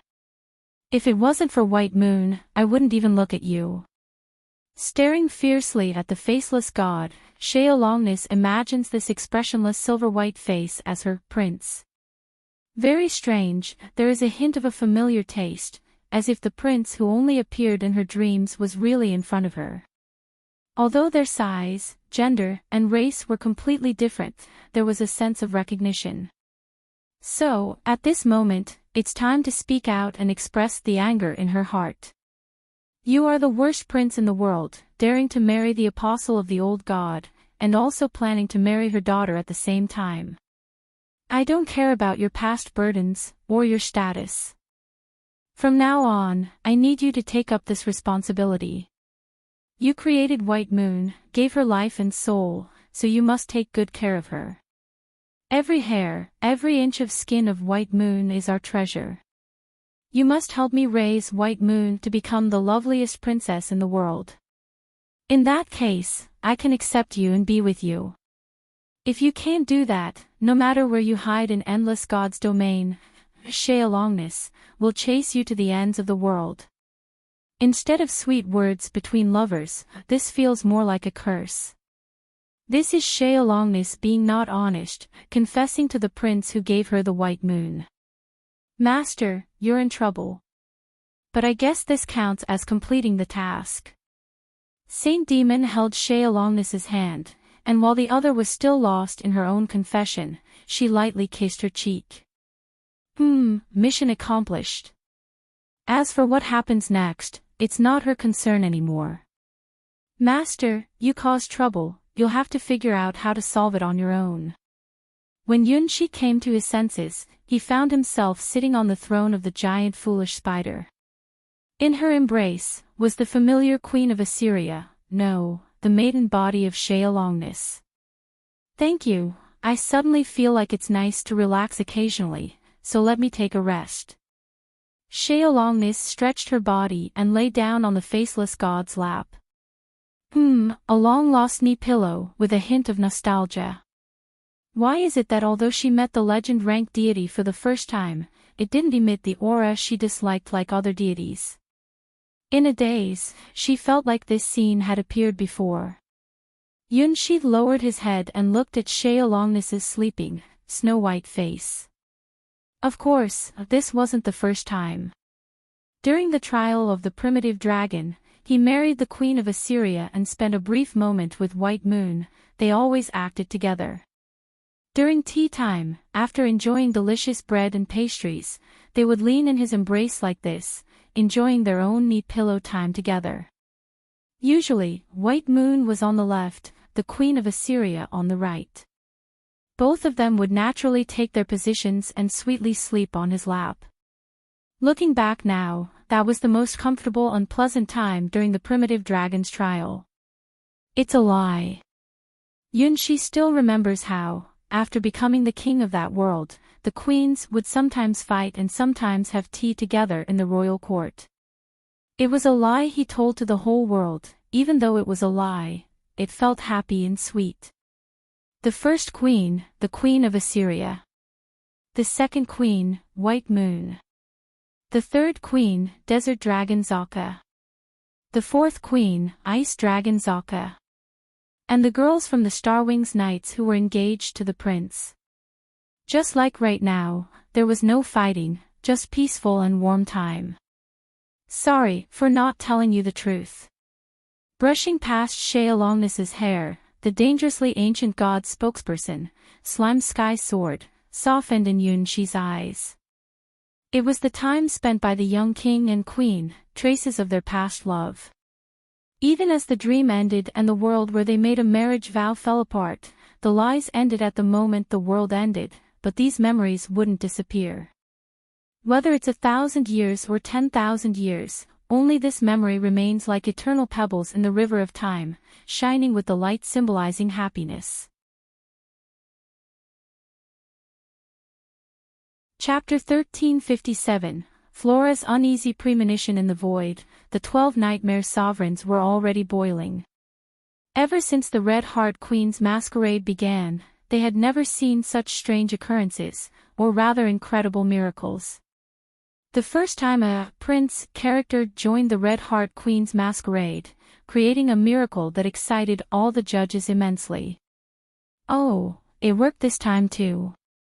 Unbelievable, This is Shea Longness, famous for her twisted personality as the Sky Sword.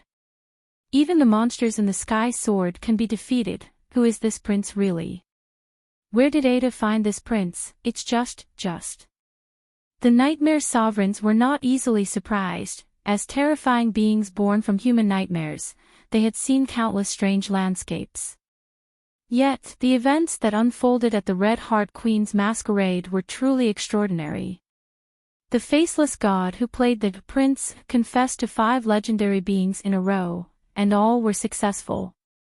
These were the ladies who scored high in the first round of performances, except for Ouroboros.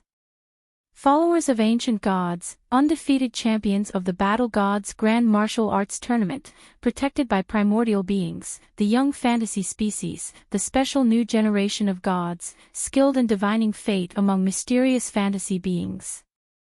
In this world, there was someone who could launch attacks against all 5 legendary beings and win against them. Unbelievable, truly unbelievable. And the legend continues. Next up is Lilibet.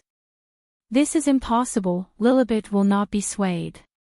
That's Lilibet, the Azure Excalibur wielder, one of our adversaries. In the entire second round, only Lilibet remained. Great Witch Flora hadn't appeared yet, but due to her special relationship with Red Heart Queen's masquerade, she would definitely be the final main character to make an appearance. However, this time, someone stole the spotlight even more than Flora. This was the prince from the first round, who was overlooked by the 12 Nightmare Sovereigns and unleashed an incredible power in the second round.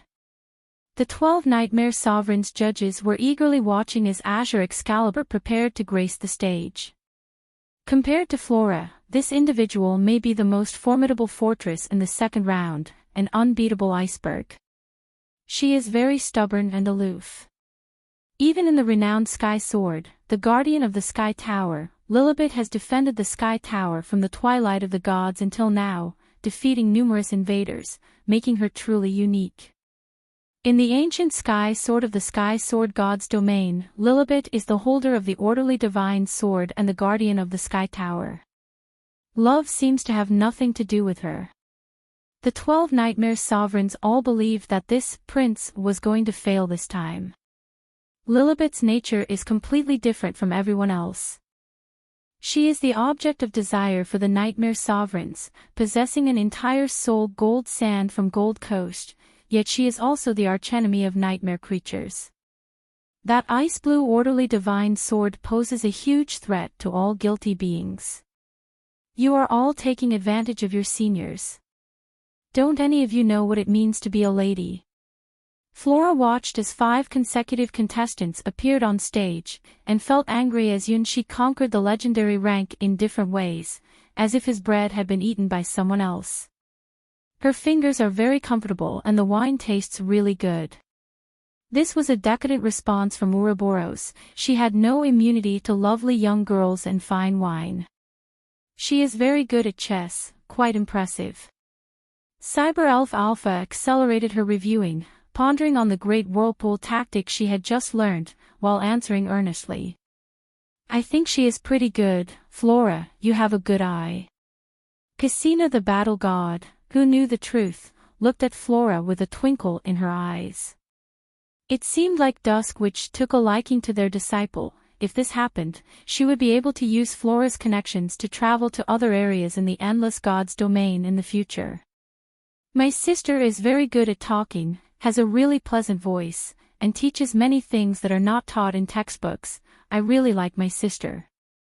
The Golden Crow Princess was not afraid of the pressure from the story, as she had the protection of her mother, the Queen Mother of the West, so she could say whatever she wanted. Her lap was very comfortable and kind to children. She was a good friend. Even the quirky Shea Longness had high praise for the faceless god, or rather, she was very satisfied. It's because the seniors are so good that they follow your lead in the performance. It's just for the sake of the performance. Seniors are not the kind of people who would confess easily. Flora gnashed her teeth as she looked disapprovingly at the 5 who were taking advantage of the situation. It's definitely true, there is only one truth. Just like her senior, she too is performing, just to meet the requirements of the Red Heart Queen's masquerade stage. Her seniors are not so fickle. Yes, it's all acting, judging by the constantly changing way her senior performs. It's just a false personality that only appears on stage, completely different from the seniors she truly interacts with. The most outstanding actors can achieve such miracles, no matter what role they play. They do it convincingly, without any flaws. When facing Ouroboros, the elder put on a gentle and captivating appearance. While playing chess with Cyber Elf Alpha, the elder was a wise strategist. Confronting the dominant player in the Battle Gods Grand Martial Arts Tournament, the elder fought evenly with her. When getting close to the Golden Crow Princess, the elder was full of love and acceptance. Just now, the conversation with Shay Alongness was like listening to a saint who hears people's troubles. This kind of versatile role switching is truly impressive for her elder, surely a godlike being highly skilled in art performances, as seen from her flawless acting. Anyway, they were all fake. The elder never fell for any of them, not even one. Only when strolling with her on the ruins ground, that was when she touched the most authentic side of her elder. Translated by Gravity Tales. Gentle and warm, quiet and kind, and very, very reliable. This kind of senior is the true senior she knows, not some performance on stage. It must be like this, only the senior in front of her is the real senior. What others see is just a performance art. The beam of light descends, and the participant for the second-to-last round of the Red Heart Queen's masquerade is selected. At this moment, for some reason, a warning bell rings loudly in Flora's heart. On stage, Yunshi takes over the body of the faceless god without any intention of summoning the heavenly demon. Because, the person appearing in front of him this time is a very special person to Yunshi. Chapter 1358, Nervous Yunshi, Clatter. Splash. Splash. On the golden coastline, Yunshi once again saw the figure that haunted his dreams. No matter when, her figure standing between the sea and sky remained steadfast as always. The gentle breeze made the 3 strands of ice-blue hair sway lightly, like a timeless beacon in this world. Lilibet. The Blue Sword Goddess. Guardian of the Sky Tower. The oldest sky sword in the Sky Sword God's domain. And also, Yunshi's dream lover, his first love. What does it feel like to confess to your first love? Translated by Gravity Tales. Yunshi used to think it was very sweet, full of dreams, like a miraculous scene. Now he knows that was a big mistake. Unlike Huahua, he knows very little about Lilibet. What kind of food does she like? What kind of swordsmanship is she good at? What is her ideal future? What requirements does she have for her future partner? Why has he been guarding the Sky Tower and becoming the Order Guardian of the Sky Sword God's domain? Compared to Huahua, Lilibet has more mystery surrounding her. Unlike Huahua, who is familiar with everything from height to measurements, Lilibet and him are very unfamiliar with each other. In his dreams, he transforms into a wandering spirit, repeatedly being slain by Lilibet's azure Excalibur on the Gold Coast. The thick layer of soul gold sand on the ground, it is unclear how much of it belongs to him after being killed. Boom! Boom! Boom! Despite being hidden inside the faceless god, Yunshi's heart couldn't help but race uncontrollably. Cheeks flushed. Confused. Don't talk about Enchantress and Saint Demon's confession skills that win people's hearts. Now Yunshi can hardly say a word. On the other hand, Lilibet, who is not interested in the Red Heart Queen's masquerade this time, stood between the sea and the sky as usual, in the posture of the guardian of the Sky Tower. Behind her was the door leading to the Sky Tower.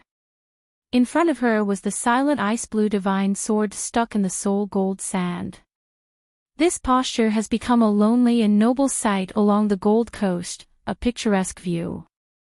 For a moment, the faceless god hesitated to move forward, the motionless Lilibet, and the quiet gold coast with only the waves moving, all seemed like a beautiful painting. In the void, seeing the stunned faceless god, the 12 nightmare sovereigns breathed a sigh of relief. Indeed, Lilibet is the most impregnable fortress. This time, even the prince couldn't do anything about it. But even though this confession failed, the prince's performance was still outstanding. Ah, so much soul gold sand, I really want to lick it. Under the stage, the other participants had different opinions.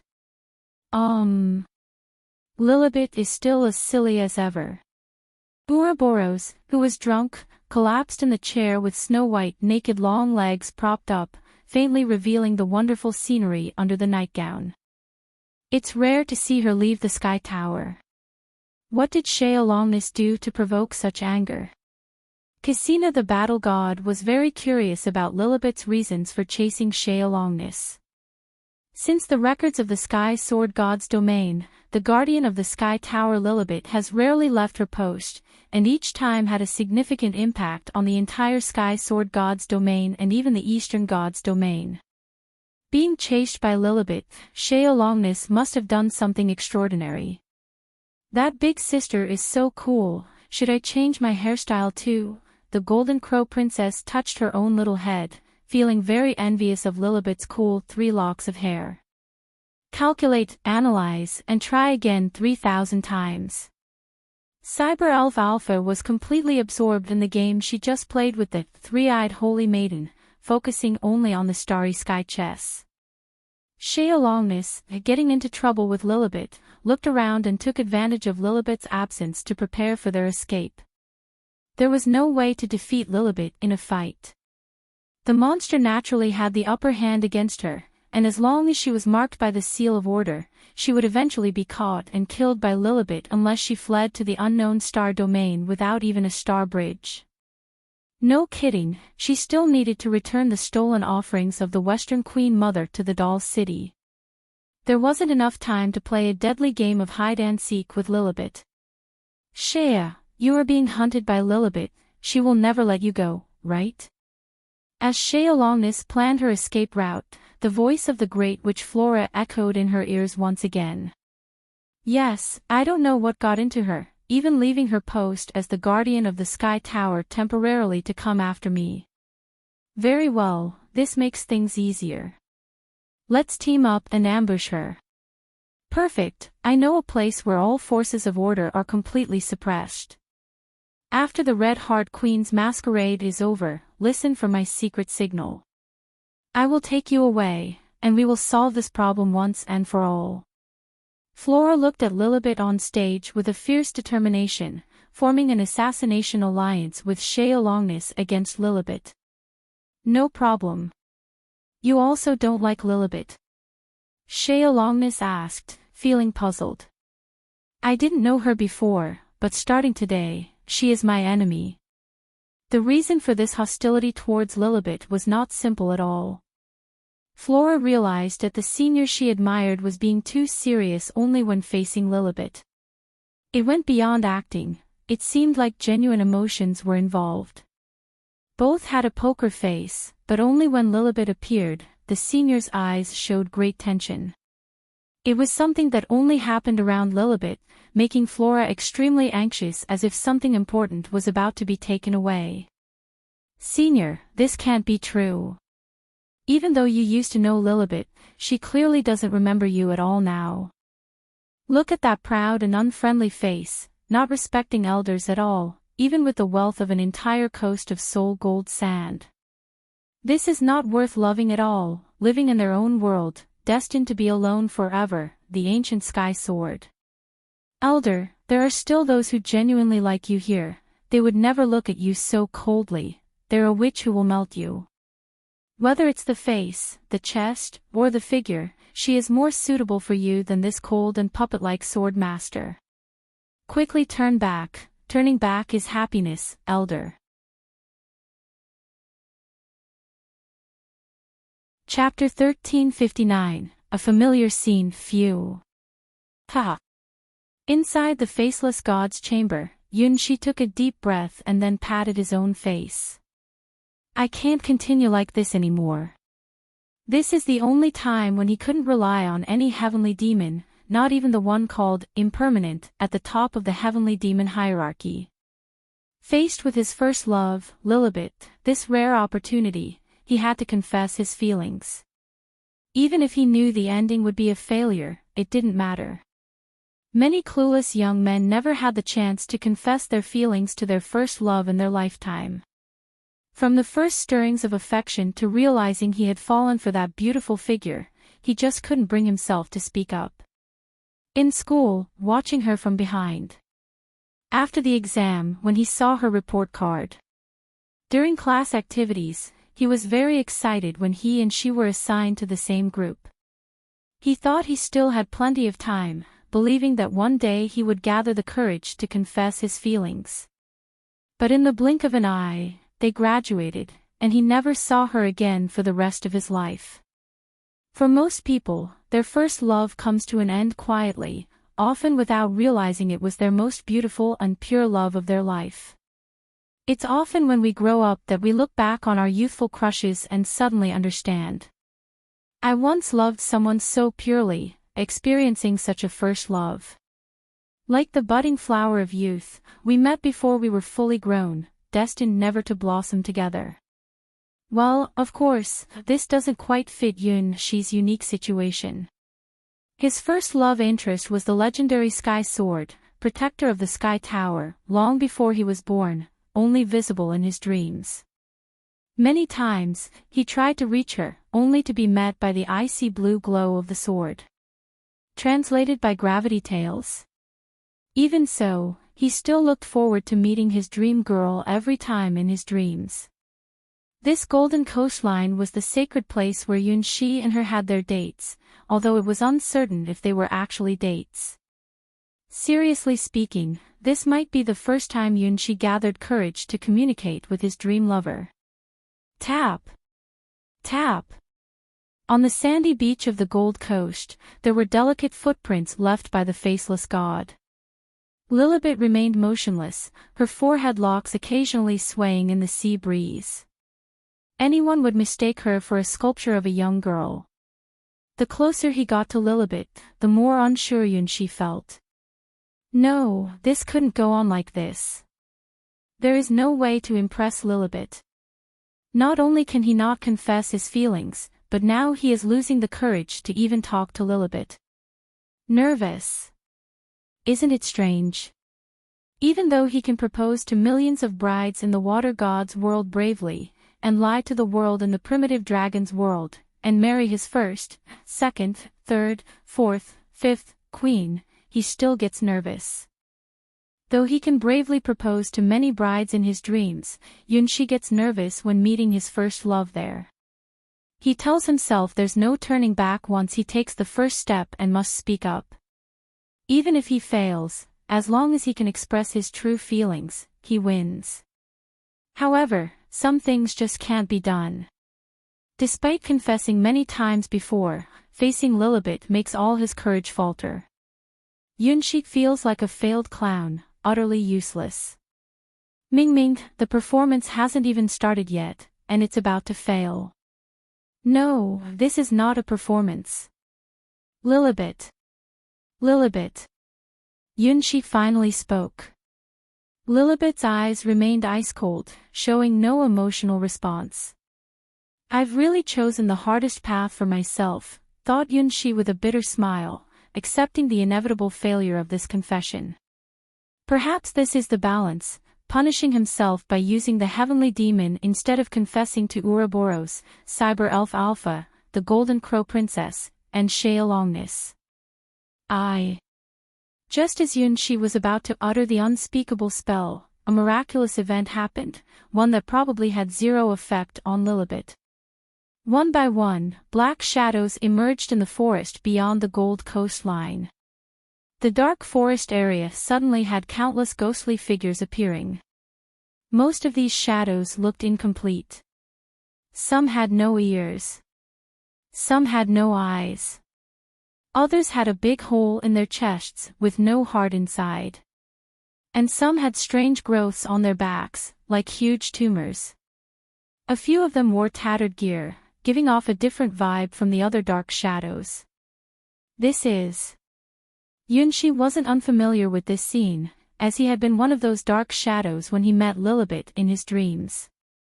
Lilibet called these twisted creatures wanderers, vowing to eliminate every single one of them and prevent them from getting close to the Sky Tower's gates. The killed spirits turn into ashes and, after being washed by the sea, only the golden gravel symbolizing the essence of the souls remains on this coastline. Nobody knows how many spirits Lilibet has slain to create this gold coast. This is her miraculous land, the sole gold sand deposit that all nightmare sovereigns covet. As the army of spirits emerged, Lilibet's unchanging cold face finally showed a hint of change. It was a serious look, reflecting the mission Lilibet has carried from the twilight of the gods' era to now, her battlefield. Pulling out the ice-blue divine sword from the soul gold sand, Lilibet leaped without hesitation into the thousands of spirits. Seeing this familiar scene, Yunshi's nervousness disappeared. Yes, this is the true form of Lilibet, majestic and incredibly powerful. Her sword is the blade that judges evil, the weapon that cuts souls. For countless years she rode through this lonely battlefield without hesitation, slaying enemies who outnumbered her by 1,000-fold. No matter where the enemies came from, no matter their race, she never retreated even when the battles left her bruised and battered. Boom! Among the numerous shadows, a lump behind one shadow burst open, revealing a tentacle with large suction cups. On the tentacle, countless sparkling runes swiftly arranged and combined, lighting up one by one at a speed impossible for humans, weaving a forbidden spell of the 7th rank. It was a death curse from the evil god, killing 1,000 enemies but harming oneself 3,000. One after another, black spikes shot up from the ground, indiscriminately slaughtering all units on the battlefield. One by one, lost souls were impaled from below by these black spikes, eventually piercing through their throats, draining them dry, as they struggled helplessly like condemned prisoners. Chapter 1360, The Witch's Scheme. Watching the massive army of lost souls launching a major assault on the Gold Coastline, intermingled among them were powerful lost souls capable of using 7th-rank cursed magic from the evil god, and Lilibet engaged in fierce battles with the nightmare sovereigns. Where did they come from? Does Ada's stage have hidden surprises like this? The singularity point on the stage for noble women reflects the inner landscapes of the participants. Everything inside has a source. Are these wandering spirits summoned by Lilibet? I don't think so. Lilibet despises such things, she would surely eradicate them on sight. Well, the prince doesn't seem to have any connection with the spirits from that guy either. Wait, if that's the case, there is someone here who can achieve this. Even if she's not on stage, she's still a part of the Red Heart Queen's masquerade stage. In an instant, everyone's gaze turned towards the figure below, who was looking at the stage scenery with a certain intensity. Dusk Witch, Flora and Red Heart Queen's masquerade have a special contract's participants, Great Crow's host. Only she can cheat at this dance, intervene in the stage without any third parties and bring an army of wandering spirits to the originally peaceful scene, even attracting the followers of the evil god. Flora is really going for it. Does she really want to win this championship so badly? By any means necessary, not bad at all. Although it looks like cheating, and it is cheating in fact, it does not violate the rules of the Red Heart Queen's masquerade. Like the Golden Crow Princess, Flora holds the privilege of the Red Heart Queen's masquerade. Any challenge will appear as the main character in the end, and if she wants, she can interfere with the opponents on the stage. In the past, besides the power of being the main character every time, Flora never used Great Crow's power to interfere with the stage, even during the incident with the god-slaying Sky Sword.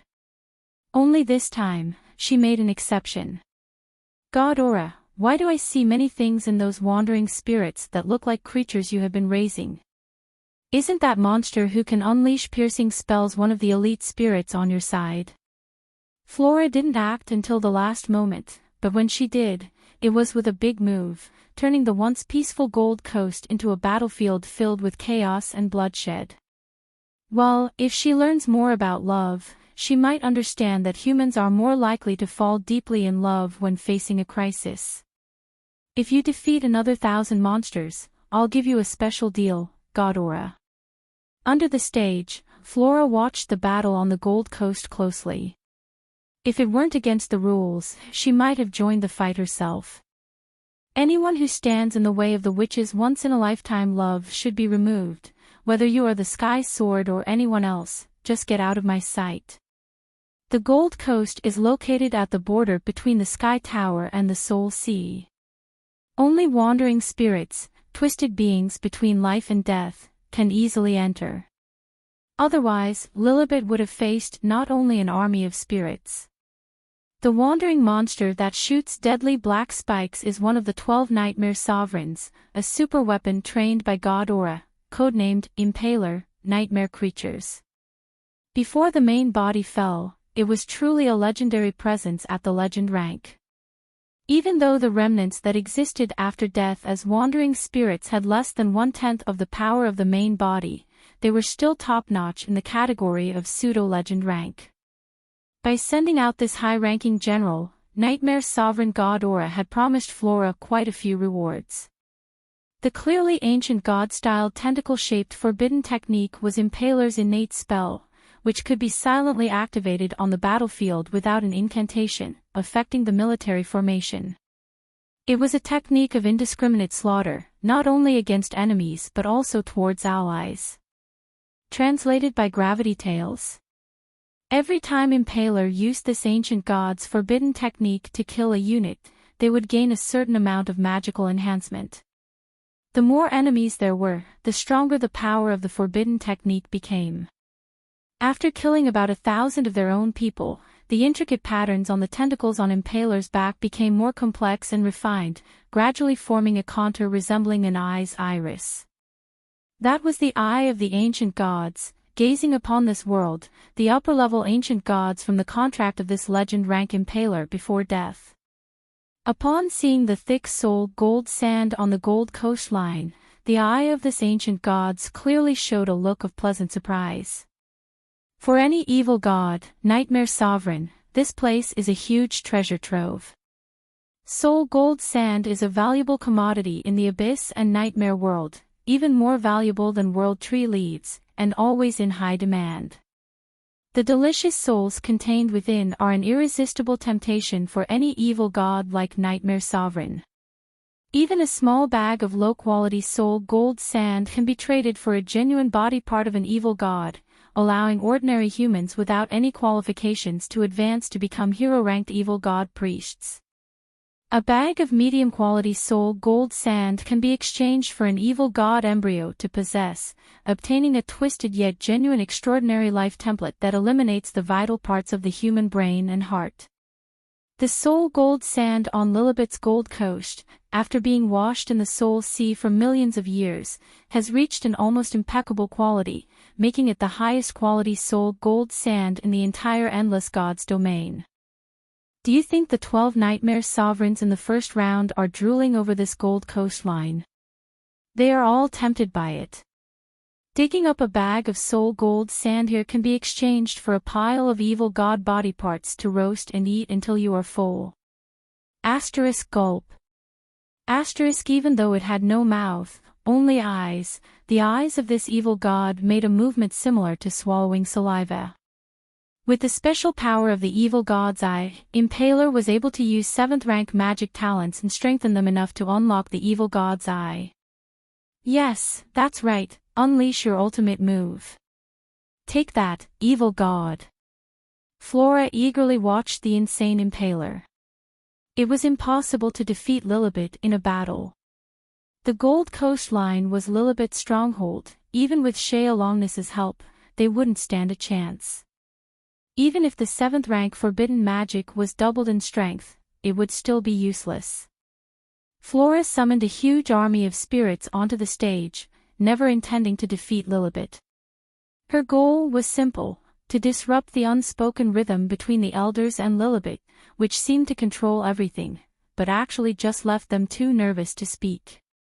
Kill as much as you want, unleash your fury. As long as you don't get sentimental with the elders, I'll send thousands of spirits without hesitation. Look, elder, this fierce sky sword isn't really your style, is it?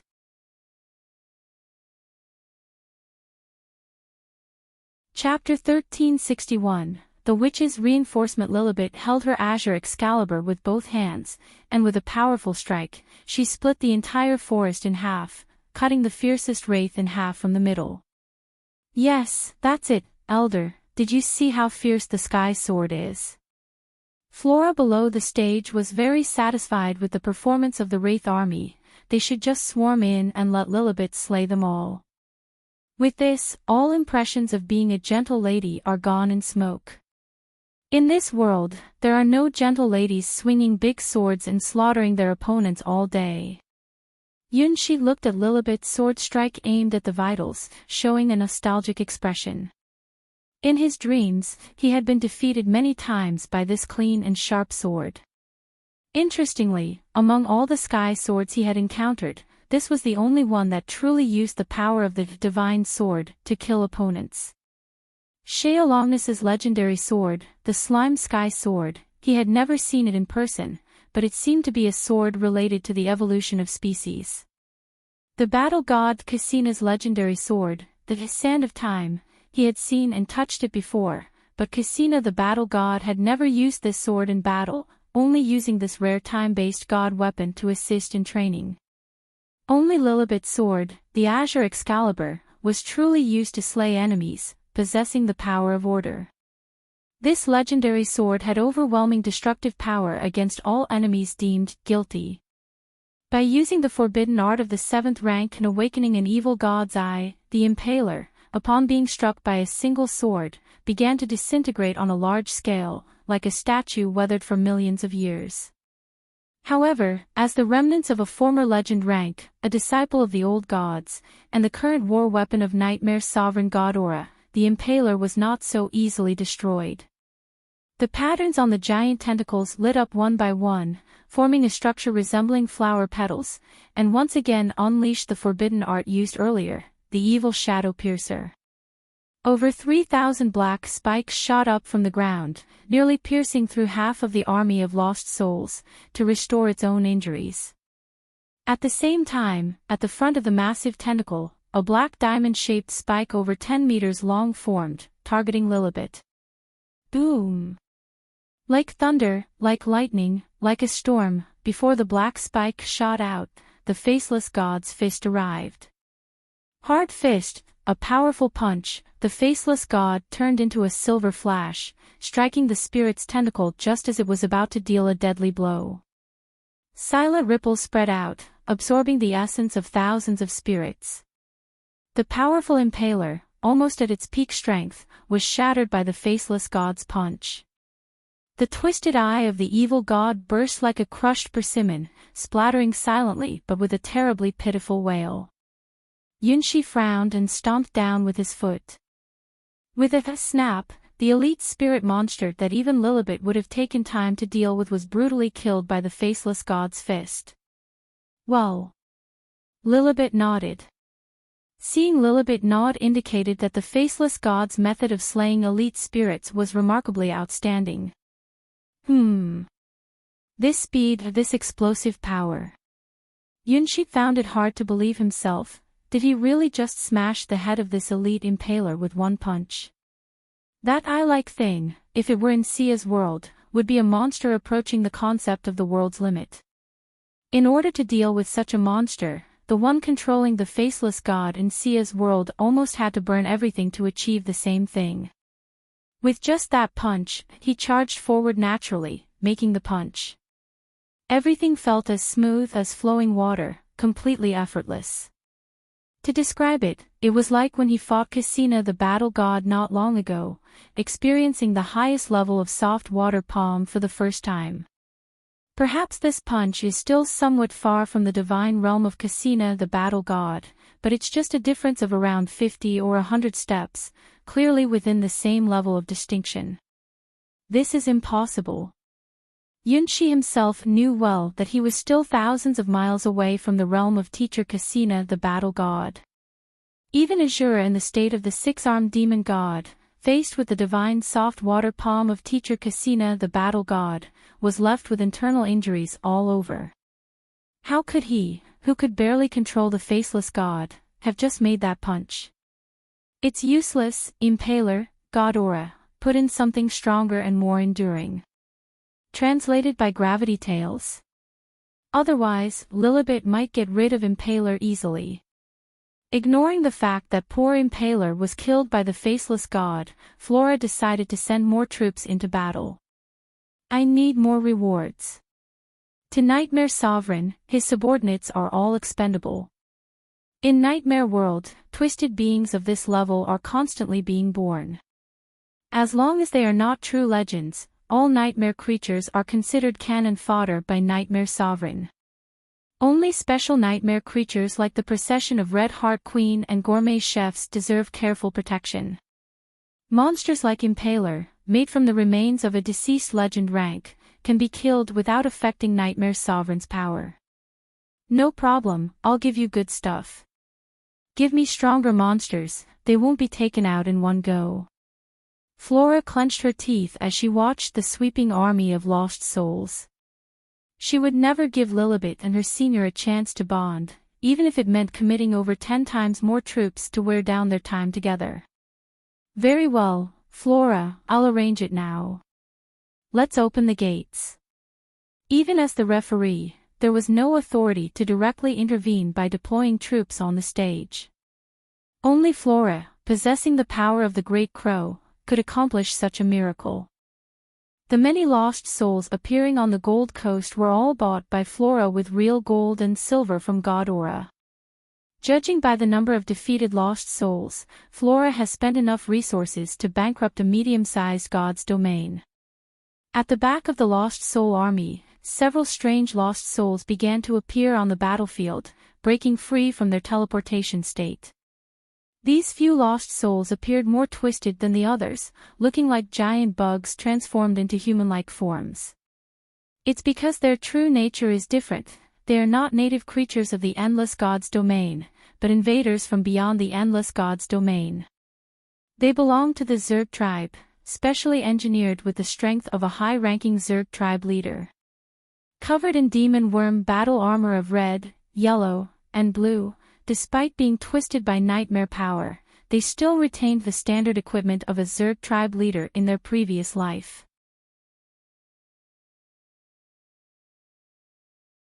Chapter 1362, The Arrival of the Demon Worm. Compared to most lost souls in chaotic frenzy with only a killing instinct, these 3 mutated Zerg tribe lost souls recently released onto the battlefield by Nightmare Sovereign Godora and Great Witch Flora clearly retained more combat abilities. That is something engraved in the instinct of the Zerg tribe, and in an instant, 3 Zerg tribe elite souls completed the division of ranks based on their positions in the Zerg tribe legion. The lowest rank belongs to the blue Zerg tribe elite. Its demon worm battle armor is similar to the heavy shell-shaped armor of a deep blue Taurus beetle, with white dots decorating the deep blue shell, and a pair of trembling antennae growing on its forehead. Known for its strong defense and extraordinary perception, the Taurus-type demon worm also possesses immense strength for charging into battle, making it a melee-enhanced demon worm. The middle rank belongs to the yellow Zerg tribe elite. The armor displays golden patterns, which can open and close freely, with transparent insect wings hidden inside the shell, capable of both land combat and aerial combat forms. Translated by Gravity Tales. The scarab-shaped demon worm can transform into a siege engine in land combat form, while its flying form can unleash supersonic assaults, making it a versatile demon worm. The top rank belongs to none other than the red demon worm. With a deep red exoskeleton, its limbs form weapons resembling knight spears, while its lower body takes on a stance similar to an 8-legged spider. The knight-type demon worm is an extraordinary demon worm with enhanced combat abilities. It is the reserve force of the Zerg tribe's King of Destruction, leading a legion of extraordinary demon worms. Its combat power is several times higher than that of a normal Zerg tribe leader, making it the elite among elites. Not bad, finally bringing out some good stuff. Great Witch Flora has also visited the battlefields of the Endless Gods domain and the extraterritorial Zerg tribe for black market trading, understanding the terrifying nature of these elite Zerg tribe members. They have no fear in their hearts, charging forward fearlessly even in the face of certain death in battle.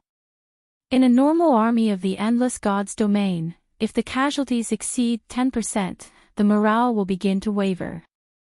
Those who can maintain morale even with over 20% losses are truly elite troops. Those who do not collapse with over 30% losses are very few. Those who can still fight with over 40% losses are all ace troops. If the losses exceed 50%, it usually means being surrounded and may lead to complete annihilation. The Zerg tribe army does not have the concept of morale. Even if only one Zerg tribe member remains, they will follow orders and fight to the end. Even facing the strongest warriors of the Zerg tribe, there is no concept of fear among the lower-ranked soldiers, which is a natural instinct present in all beings but not applicable to the Zerg tribe army.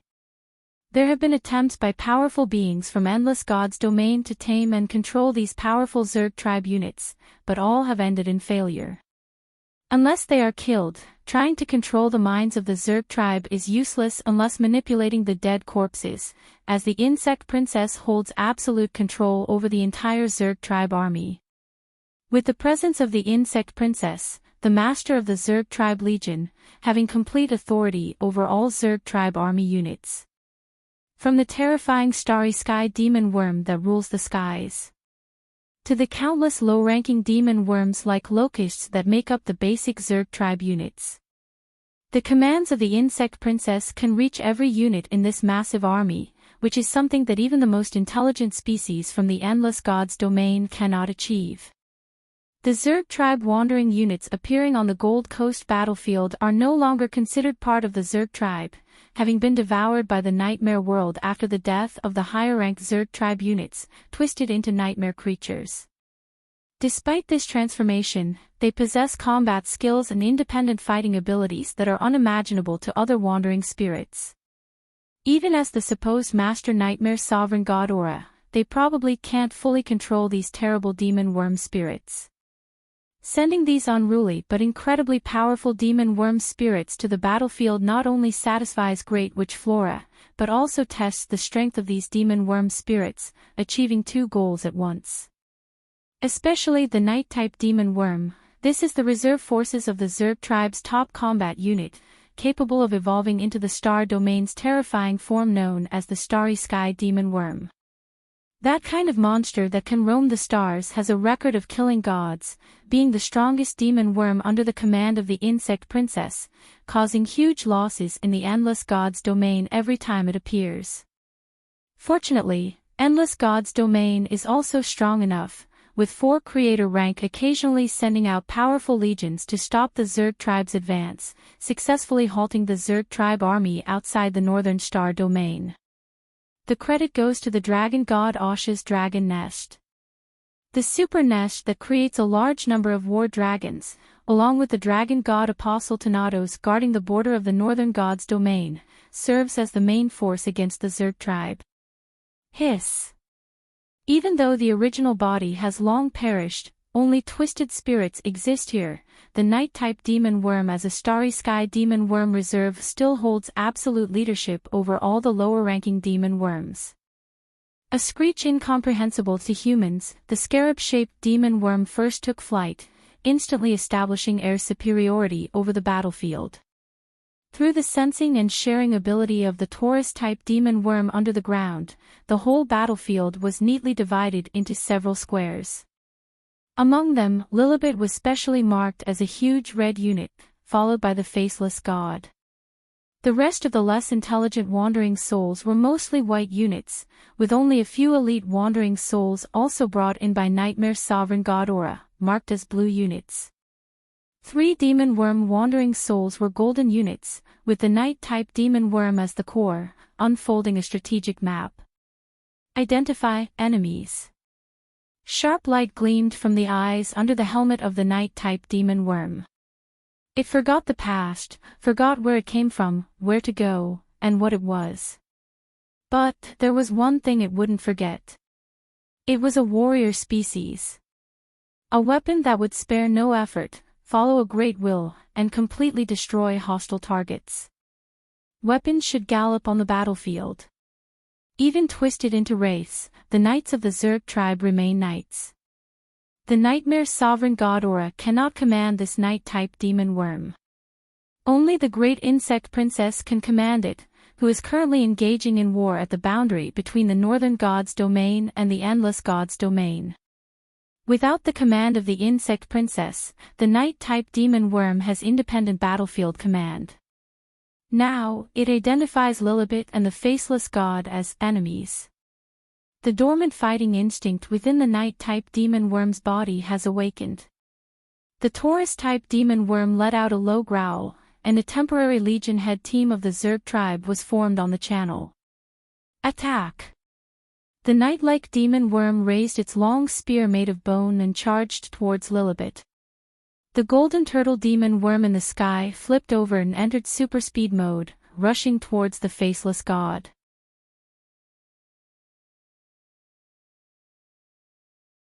Chapter 1363, Target Found Charge. Crush. Blast away. When the knight-like demon worm charged, it ignored all the wandering spirits in front of it. These white spirits were not seen as allies at all by the demon worm. From the moment the Zerg tribe team entered the battle, it became their stage. Complete obedience to orders in military training. Control over the entire battlefield.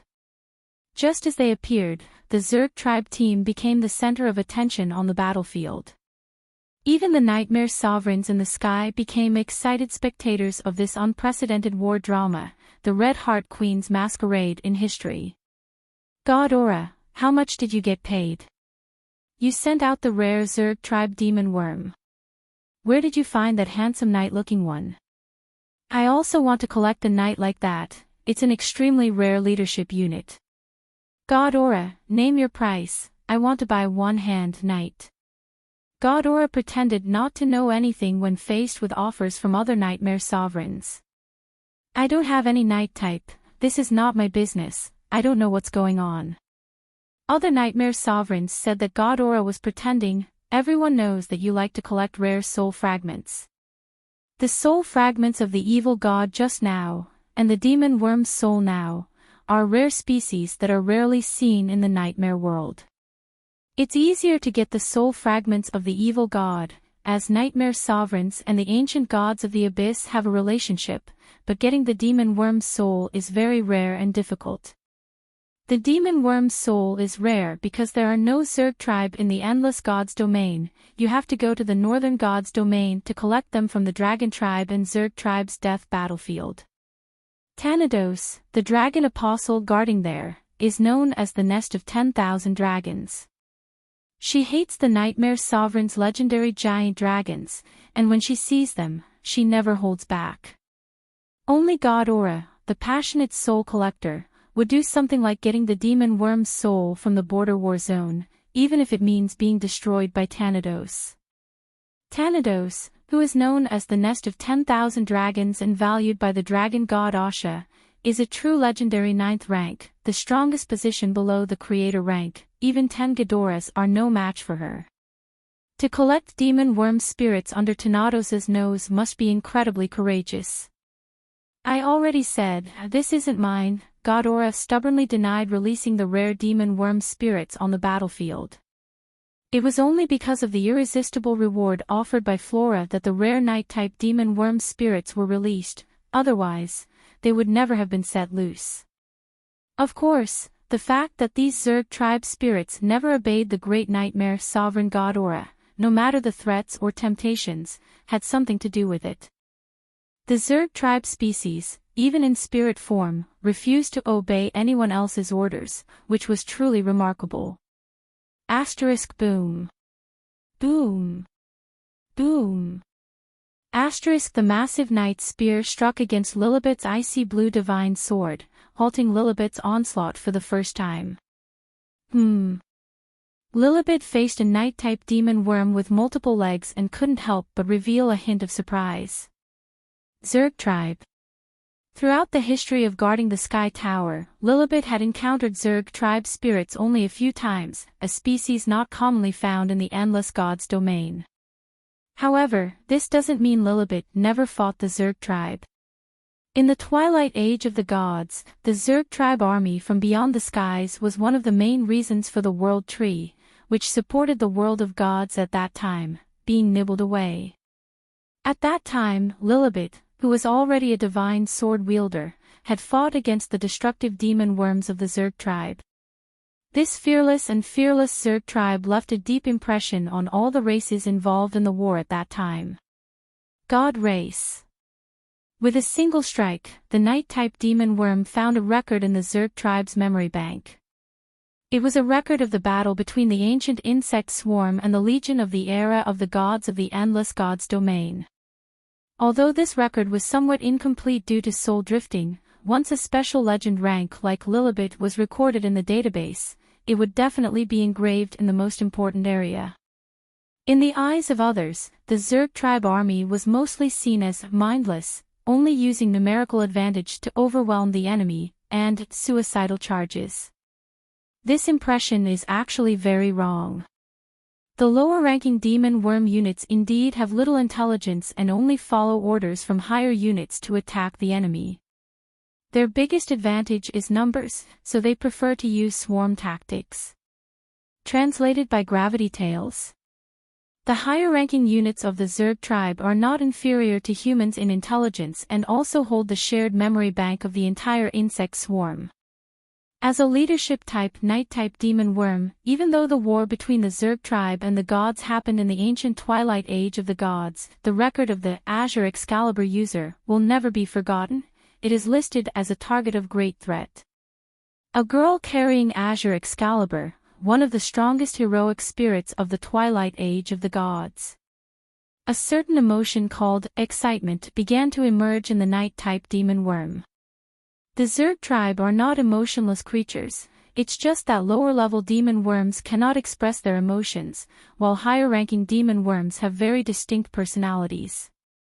Even Starry Sky demon worms with the King template have their own unique preferences.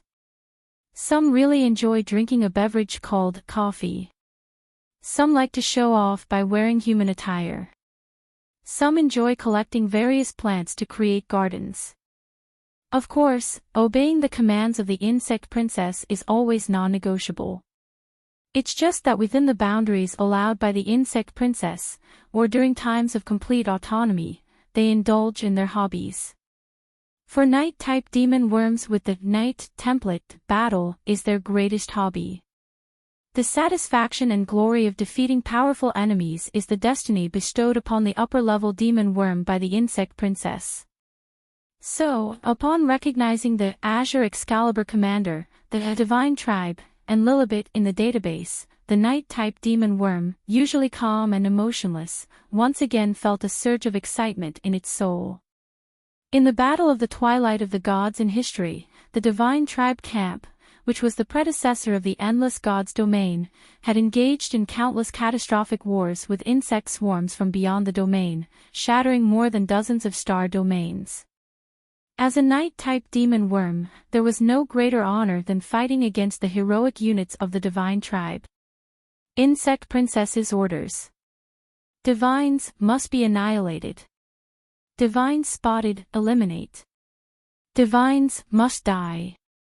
After confirming Lilibet's identity, the Zerg tribe squad that entered the scene all entered a frenzy of battle mode.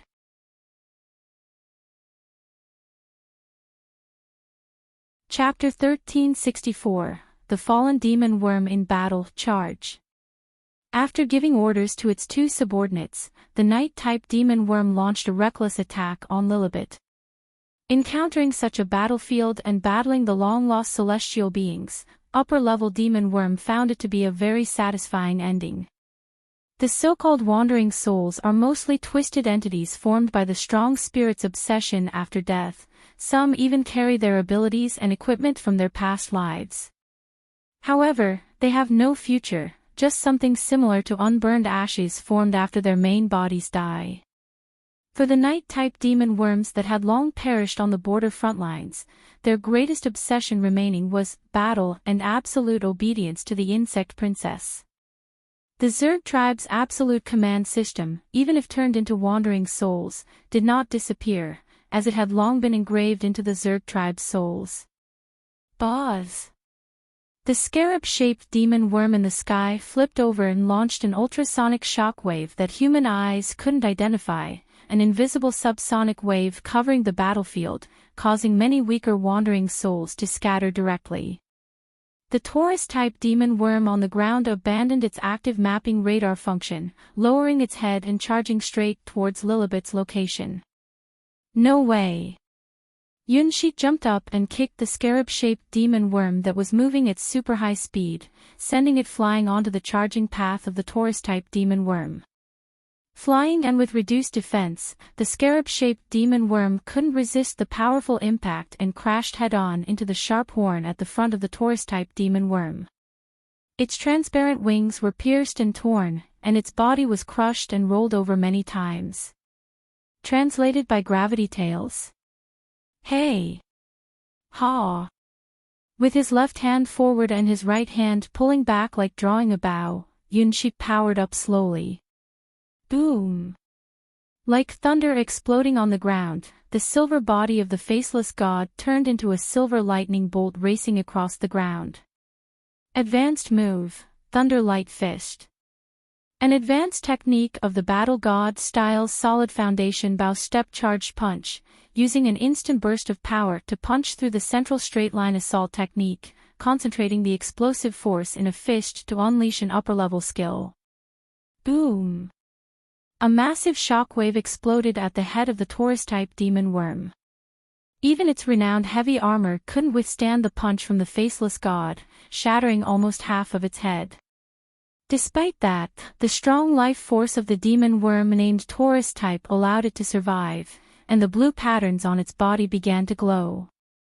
Pierced by the Taurus-type demon worm's horns, the scarab-shaped demon worm with torn wings also recovered, and its tattered wings quickly started to heal.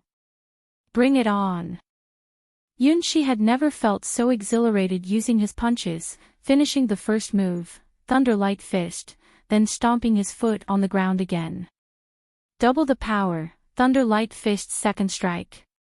Almost defying normal physics, after the first strike, actively using special techniques to cancel the stiffness of his movements, then instantly unleashing the second blow. Putting it into reality, the first punch of the faceless god smashed half of the Taurus-type demon worm's head, followed by another punch that pierced its heart. Like a lightning bolt piercing the sky, then splitting into equally large branches seemingly at its end, turning a single fatal punch into a double impact. The distance of the strike, close to zero. The target of the attack, freely chosen. This is a display of using the unreasonable body strength of rigid bodies to its fullest extent. Only this kind of body strength can withstand this abnormal level of force. If a normal person were to strike like this, their muscles, tendons, and so on would have torn long ago. The Taurus-type demon worm hadn't even had a chance to unleash its strongest attack technique before it was exploded by the faceless god from the exact center. The belated golden tortoise released high-frequency sound waves that only made the faceless god furrow his brows, kick away the body of the Taurus-type demon worm with one foot, then turned around and once again assumed a brawling posture. Lock on. Fire. Even though the scarab-shaped demon worm, which had repaired most of its wings, flew unsteadily, it couldn't escape the lock of this Thunderlight Fist. Silver lightning tore through the atmosphere, piercing through the scarab-shaped demon worm that had already flown hundreds of meters high, before landing safely. That was easy. Is this really the hard fist that I just unleashed? Yunshi looked at his hands, almost not recognizing the incredibly familiar silver-white palms. He still has several levels to go before reaching the realm of hard fish training, right? How come he could easily perform a technique that only the battle god in Casina the battle god could do after reaching the peak of physical mastery? And he could use it effortlessly. The solid body techniques simulated by the Pafu system can be executed smoothly, just like breathing naturally. Not only the solid body techniques, but also the flawless simulation of soft body, it doesn't seem like a move that someone at the hero rank could perform. What exactly is different? Boom! On the other side, the Red Knight-type demon worm charging at Lilibet with a suicidal attack met with expected defeat. It unleashed a high-speed thrust at the cost of its life, but Lilibet's Azure Divine Sword blocked it all and even caused half of its body to turn into ice and snow crystals. The Sword of Divine Punishment. It was difficult to explain Lilibet's sword's special ability. The Knight-type demon worm looked at its fallen comrades, the compound eyes under its helmet flickering with a faint red light. Without a doubt, to Azure Excalibur, the guardian of order, all races invading the Endless God's domain were considered enemies. As a member of the divine race, Lilibet held a merciless attitude towards all invading Zerg tribe members. More icy blue patterns started spreading on the shell of the Knight-type demon worm. The Knight-type demon worm, now transformed into a wandering spirit, could hear the final countdown. 5. 4. It tried its best. As a Knight-type demon worm, it could proudly lift its head and look at the world's scenery once again. Hail to the Insect Princess! Uttering its final sound, the body of the Knight-type demon worm was completely engulfed by the icy blue patterns, shattered, and began to break apart piece by piece. It's not over yet. How could it be so easy for you to die? If you die now, I would have failed to pay Ghidorah's reward. A magical voice emerged from the core of the Knight-type demon worm.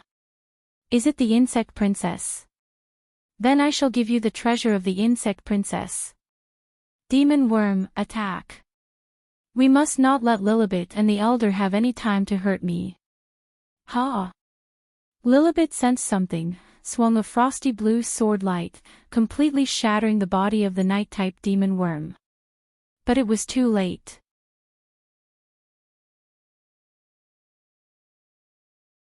Chapter 1365. The Power of the Insect Princess. Great Witch Flora is a daring smuggler who dares to defy all commercial principles of the Endless God's domain, a notorious dealer in contraband goods. Whatever abyssal old god, nightmare sovereign, cultist, as long as there is profit to be made, she dares to trade. As the only great witch in the Endless God's domain who can smuggle through dimensional rifts without limit, she not only deals with the major powers in the Endless God's domain, but also smuggles without fail even the common enemies of the Endless God's domain. Yes, I'm talking about the Zerg tribe. If it weren't for the special rules of the Gold Coast line, Flora might have sent the old gods over there. Something was sent from the unpredictable dimensional rifts into the body of this Knight-type demon worm. In terms of size, it was just as small as a human pinky finger, and it seemed like it would have no effect on the battlefield. However, for the 3 fallen demon worms, the importance of this thing was beyond measure. Just the faint scent of this thing caused the 3 demon worms to undergo huge changes simultaneously. With half of its head shattered, its heart pierced, and all internal organs crushed by the force of the faceless god, the Taurus-type demon worm started to shrink and mutate. A brand new Taurus-type demon worm crawled out from the body of the deceased old Taurus demon worm. The scarab-shaped demon worm, whose wings were torn and body cut in half by the faceless god, also underwent a similar transformation, abandoning its huge body and turning into a pocket-sized golden turtle, flying into the sky. Inside the shattered remains of the Knight-type demon worm, which was completely broken by the divine punishment of Lilibet Azure Excalibur, a red light was brewing in the core of the Knight-type demon worm, spreading out. Zerg tribe. Lilibet sensed the long-lost scent from the wreckage of the Knight-type demon worm. The legendary insect princess's presence. In the void, all 12 nightmare sovereigns couldn't help but open their mouths wide. Even God Aura, who sold 3 demon worm souls to Flora, never imagined she would produce such a thing. Does this really exist? Is it a fragment of the insect princess? Or a clone? Flora, she can even get her hands on something like this.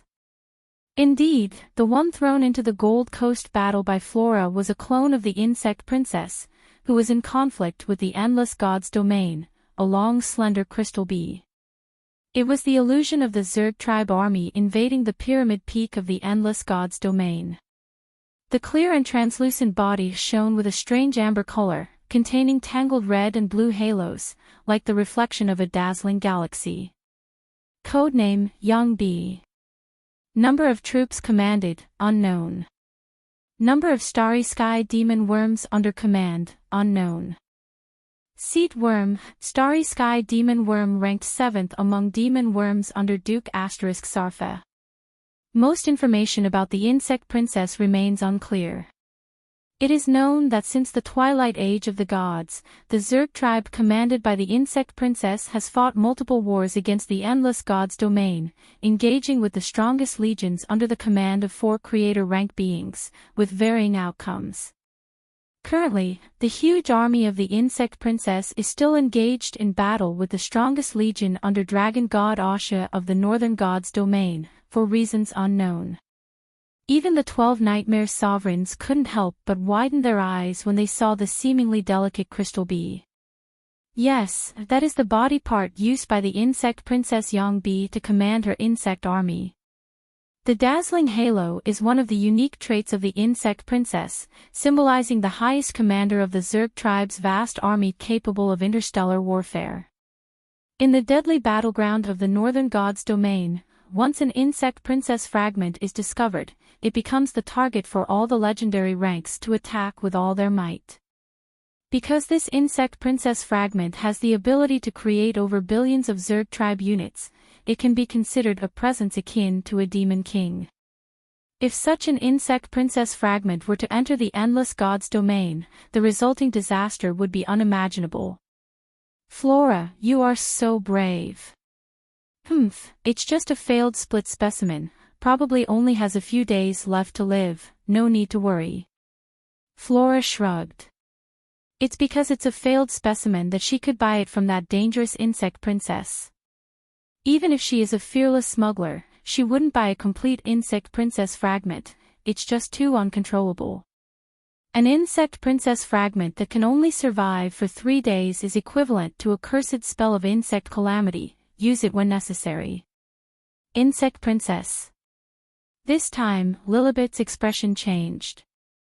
Yunshi also felt a very dangerous aura coming from the wreckage of that night-type demon worm. 3 demon worm spirits that were already dead beyond death, underwent incredible changes because of this aura. This is the insect princess. Even a damaged part of the insect princess is the supreme ruler for the Zerg tribe, able to freely manipulate the laws of the insect life. The unique power of the insect princess is to give new life to the dead demon worms. This new life does not mean resurrection, but inheriting the memory bank of the fallen demon worm, giving birth to a brand new demon worm in a different way. The brand new demon worm absorbs the experience of the last battle, fills its own shortcomings, and becomes stronger than the previous generation. Translated by Gravity Tales. The upper-level demon worms of the Zerg tribe evolve from generation to generation this way. As long as the insect princess remains alive and has enough resources, they can continuously produce powerful demon worms in large quantities. To make the tribe stronger, more star domains are needed as resources. To occupy more star domains, it is necessary to defeat the indigenous tribes that possess those resource-rich star domains. It's like a cycle where the Zerg tribe must continually multiply, grow stronger, and ultimately become a terrifying species that will shake the entire galaxy. The newborn golden turtle demon worm sleekly shed its huge body and wings to adapt to large-scale army battles. Now facing only 2 opponents, it no longer needed such big wings and body. Similarly, the Taurus-type demon worm drastically reduced its size for enhanced perception and defense. Together with the golden turtle demon worm, they became support-type demon worms. As for the combat-type demon worm, one night-type demon worm was enough. Chosen by the insect princess to be the temporary seat worm, the night-type demon worm transformed into a special red streamlined structure with triangular tail wings, deep red main wings, and a shimmering red and blue glow all over its body. This template is for the legendary rank demon worm, fitting the insect princess's vehicle. The whole process was very fast, so fast that as Lilibet swung her sword, the night-type demon worm, which would have long been reduced to pieces, had already completed its rebirth. The next moment, the red demon worm flew up into the sky, with red and blue sparks shimmering all over its body. This was the prelude to a great departure. You're tuning into the LoveLore Library YouTube channel. We're so grateful for your support, and don't forget to subscribe to join us on this incredible journey through captivating stories. Your generosity through donations truly makes a world of difference, as it's the primary source of revenue that allows me to expand and enhance this channel for you. Thank you from the bottom of my heart for being a part of this adventure.